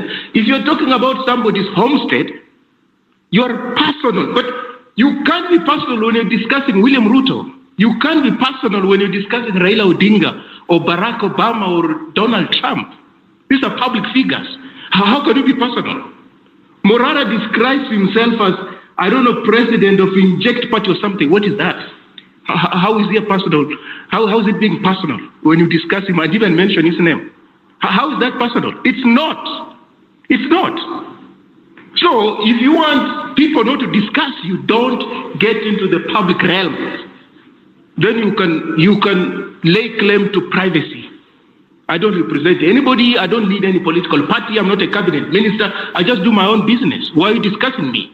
But you can't be personal when you're discussing public figures. We discuss them even long after they've died, don't we?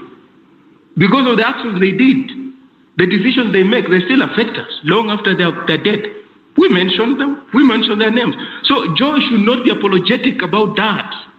It's imperative to name names when you're discussing state affairs, because those state affairs are presided over by individuals, and those individuals have got names. Pipita, the real Joy is being very magnanimous. I'm not magnanimous, really, Pipita. What I could say is that anybody who is following Morara is headed into oblivion, frankly speaking. Can you imagine Morara if he represents you? Morara in a room with William Ruto discussing and negotiating on your behalf. Can you trust somebody like that? No, this is a person who is leading your party. There is a crisis after election, so you say go to that room and discuss with William Ruto. What deal is he going to extract on your behalf? No, you tell me, what deal? He's going to throw you under the bus. He's going to sell you short. And therefore, these people are defending Morara. I think we talk about civic education going to mashinani. I think they stand in need of civic education. They do. It's not those mashinani people. Morara, you don't have to really wrap your head. Just reading the things he writes, what he says, he has no leadership qualities. He doesn't have what it takes to really take on these very formidable forces that are ranged against us. He doesn't have. He's very narcissistic. He's very puerile. He's very erratic. That kind of a person, how can they lead you? They can't. And we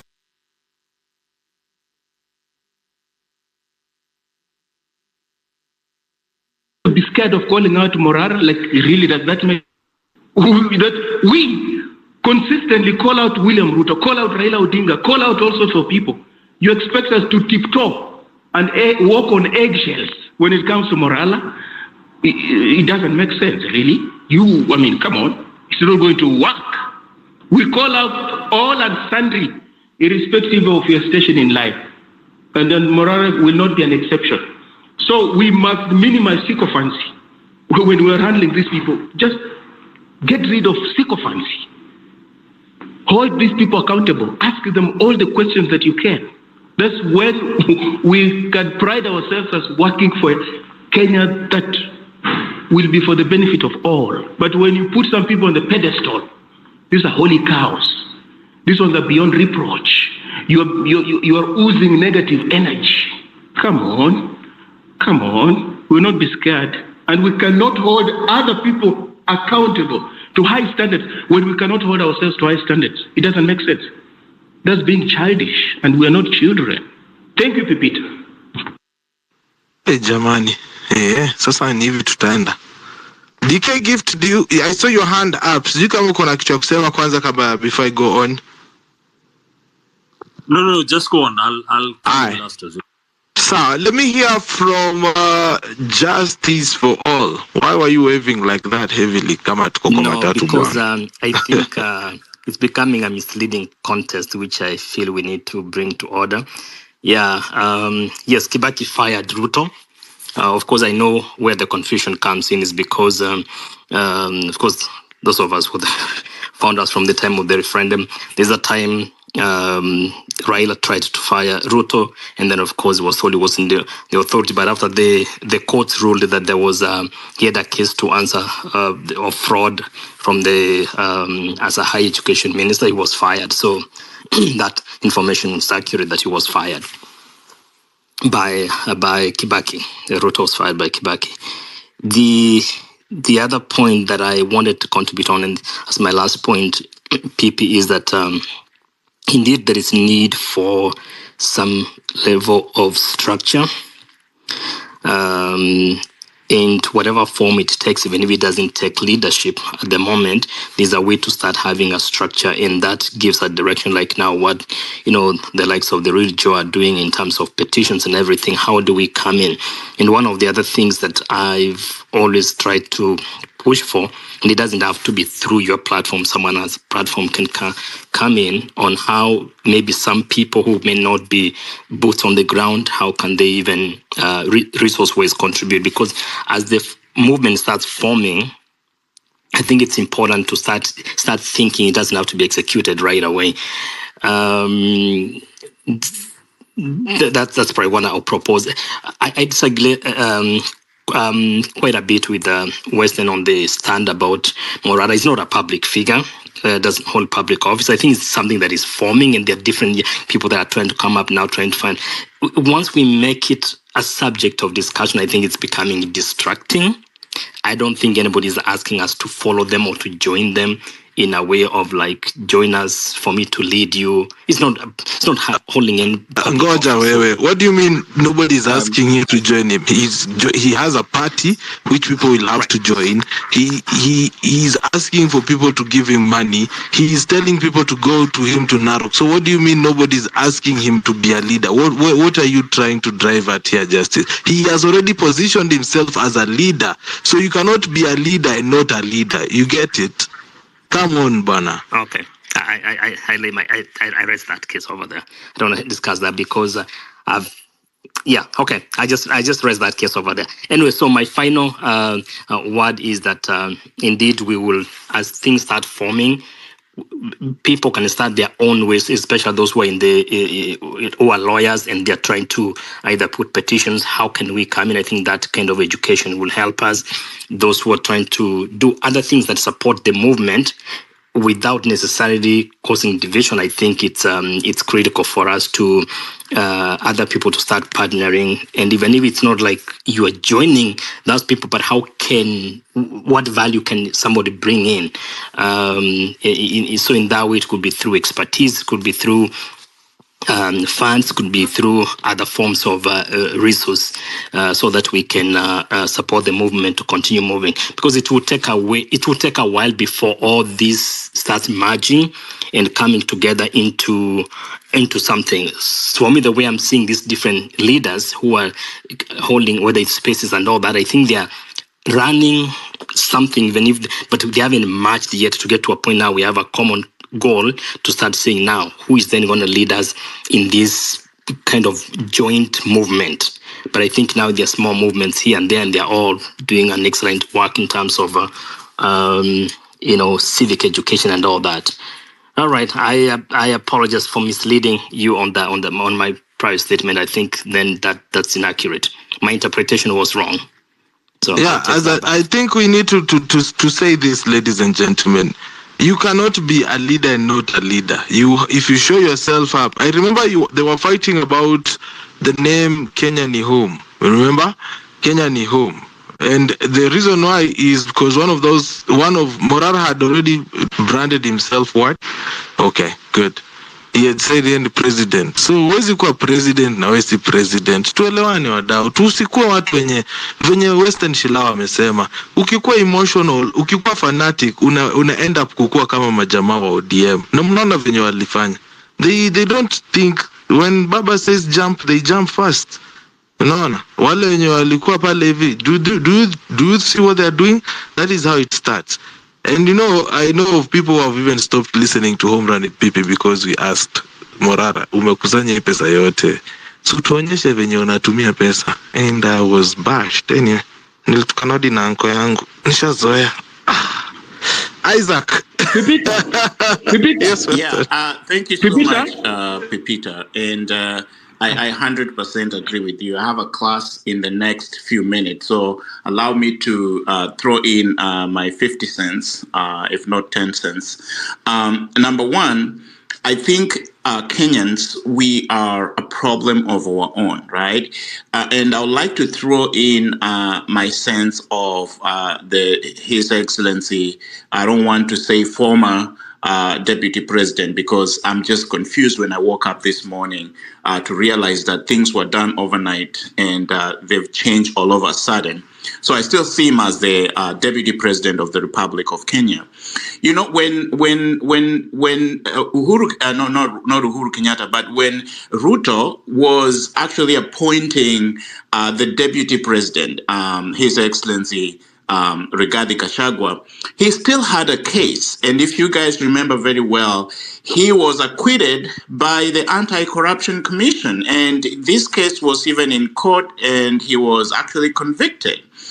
But now you see, at that point, no one actually saw that, as a way of, having a state officer getting into office when he has not actually been cleared of, corruption and so forth.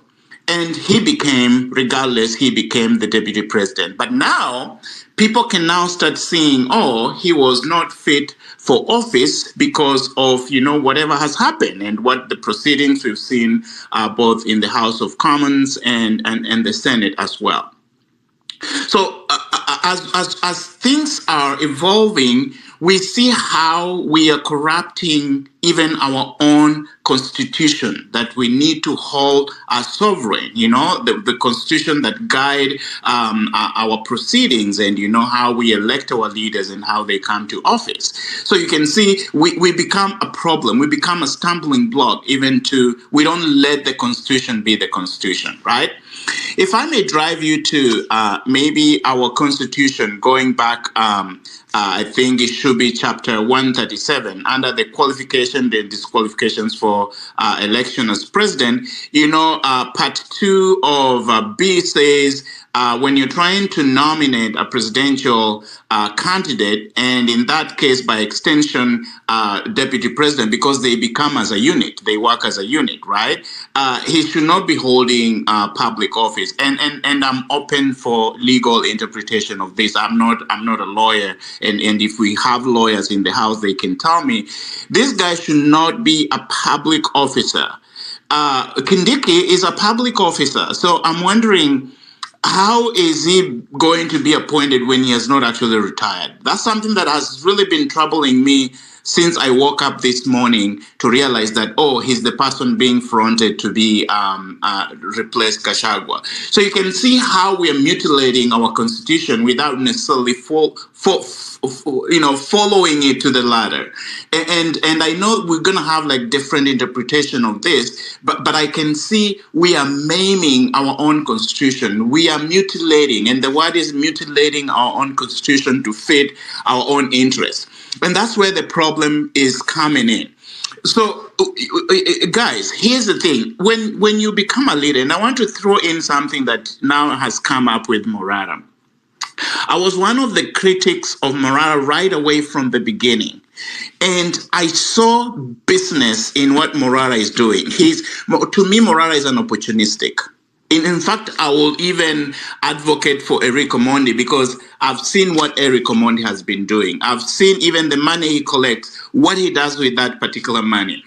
I've not seen what Morata has done with the money he's collecting. I have not seen accountability for his money. Morata is someone who is very opportunistic, and is seeking maybe offices in the future, and is just collecting money from gullible Kenyans. And these are people we call opportunists. They take advantage of the situation. So with the Gen Z, when it began, these are people who jumped in on the bandwagon, and they want to capitalize on that. And I'm not buying into any bullshit. I'm sorry, Pepita, to use this on your space. I'm not buying into this bullshit of Morata collecting money, saying that now I need need a computer. Now I need to go to Narok, please collect. And we don't know how many millions he's receiving from this without really advocating for it. I'm not going for that. This is my proposal, because some people say, oh, you're saying this and you don't have a solution. This is what I said in the space that I think that was being hosted by Miguna last week. This is what I say. We need to have, for us to be organized, and the thing of leaderless, I think we need leaders. And this is one way we can actually have leaders to avoid maybe personal interests that maybe are not accountable, the likes of Morata. We need to have sort of like a panel. We need to have like a sort of like, a trust fund whereby we can even employ people. We can employ, accountants. When we throw in this money, even when we are getting money from diaspora, we need to have a trust fund where this money go, and we have a panel or a committee that actually govern these funds, and we can see the money coming in and the money going out. Even if we are going to do what you're calling civic education, we can employ people to actually do that and pay them with this particular money, rather than holding just one person to this money and we don't know what they're doing. So the reason why Kenyans are believing with this hula baloo, and to me, I call them snobby, contemptuous, imperious, hubristic, superlicious, cocky, pretentious people who are taking advantage of what is actually happening, taking advantage of the vulnerability of Kenyans at this moment, because Kenyans are very vulnerable. Right now, Kenyans are desperate to see anyone who can come and save them. That's what Kenyans are looking. So when they see someone coming up there pretending, oh, you know what, I can help you, I know what you're suffering from, or, anyone who condemns Uhuru, I don't know why I'm saying Uhuru Kenyatta, anyone who condemns Ruto, he becomes the darling of Kenyans, because Kenyans have lost trust in the executive. Kenyans have lost trust in our leaders. You can see how interesting someone lives who is a governor, lives his own people to come and offer pro bono services because he's saying, like, I'm fighting for the rights of Kenya. No, that is bullshit. Pepita, excuse my language in your space. This is the last time I'm using this word, because that just shows you how these people, they're wrecking us, how these people are taking advantage of this carcass called Kenya. Kenya is already dead. People don't have money. And in the run of all these things, people cannot afford to go to hospital. We do not have NHIF. I don't know why even we are getting rid of NHIF, which was somehow working. You've been transitioned to shift, but right now you go to hospital with that shift, people will be looking at you, what is shift in the first place? Because they don't know what that is, right? In the events of this, evolution of this event, our airport has been mortgaged. Now, it has been left to Adani. In the evolution of this event, you're being told, oh, we need to change the constitution to have a presidential term limit of not even presidential, even it goes back to the parliamentary term limit of 7 years. And I'm telling you, these things will come to haunt us desperately because, Kenyans don't have even money. Kenyans are hopeless at this particular moment. And I want you to be very careful. People who are taking advantage of this desperate moment for Kenyans to loot them more, to ask for money, and we cannot actually account for that money. And Pepita, you're one of the influencers. I would like you guys who are very influential people, come together. You can unify us. I want you guys to throw even one huge space where we can have even 1 million Kenyans joining, and we unify these people. This is the civic responsibility the likes of Pepita can actually do for us. Come together, join us, let's have a voice of reason. And when you're looking for leaders, we need to look for people who've been tested, people who've been tried, so that we can know when you're investing in these people, and we can also call for accountability. Don't throw money when there is no accountability. That is nonsense. There is no company will give you money and not ask you to account for it, because we just don't know what we are doing. Unless we are doing it out of volition to help someone without really accountability. holding them accountable. And I like what Pepita said. Once you're a leader and or at any iota of evidence you declare yourself as a leader, then we have to hold you accountable because you are taking responsibility. You are being accountable even for your followers. Excuse me. Man, I'm so much angry. So I think I'm ranting. I'm not even talking right now. But what I'm saying is that we need to come together. And I can say there is still hope. There is still hope. It's only that the few people we have already taken advantage of our country. And they are mutilating this country for the sake of their own gains. Can you imagine how the Senate was able to sit late in the wee hours of the night just to ensure that Gachagua goes home? I wish they could do that when we are talking about economic issues, when we are talking about the health issues that are actually ravaging us. If they could sit that late discussing these pertinent, fundamental issues that are actually affecting Kenyans, but they don't do that. They know when their interest, because this is something that was predetermined. The Gazette notice was predetermined. So they're just doing this for formality purposes. This is something that was discussed long time ago. Gachagua was alone in this. But my problem is not actually Gachagua. It is how our system are getting corrupted. It's how our systems are getting erased. And this will be a huge problem. 1 minute, Isaac. Thank you, Pepita. Actually, I will stop there, stop ranting, and listen to other people. Thank you very much. All right. Thank you so much. We are in that town hall session of Fridays here on Home Run. People, thanks so much for tuning in, ladies and gentlemen. It is quite an honor to have you here. And I see Nyara Dwayne has raised their hand, but I'm going to let my co-host first speak. DK, what up? I'm going to do. Nilikuwa nimeinua mkono hiyo time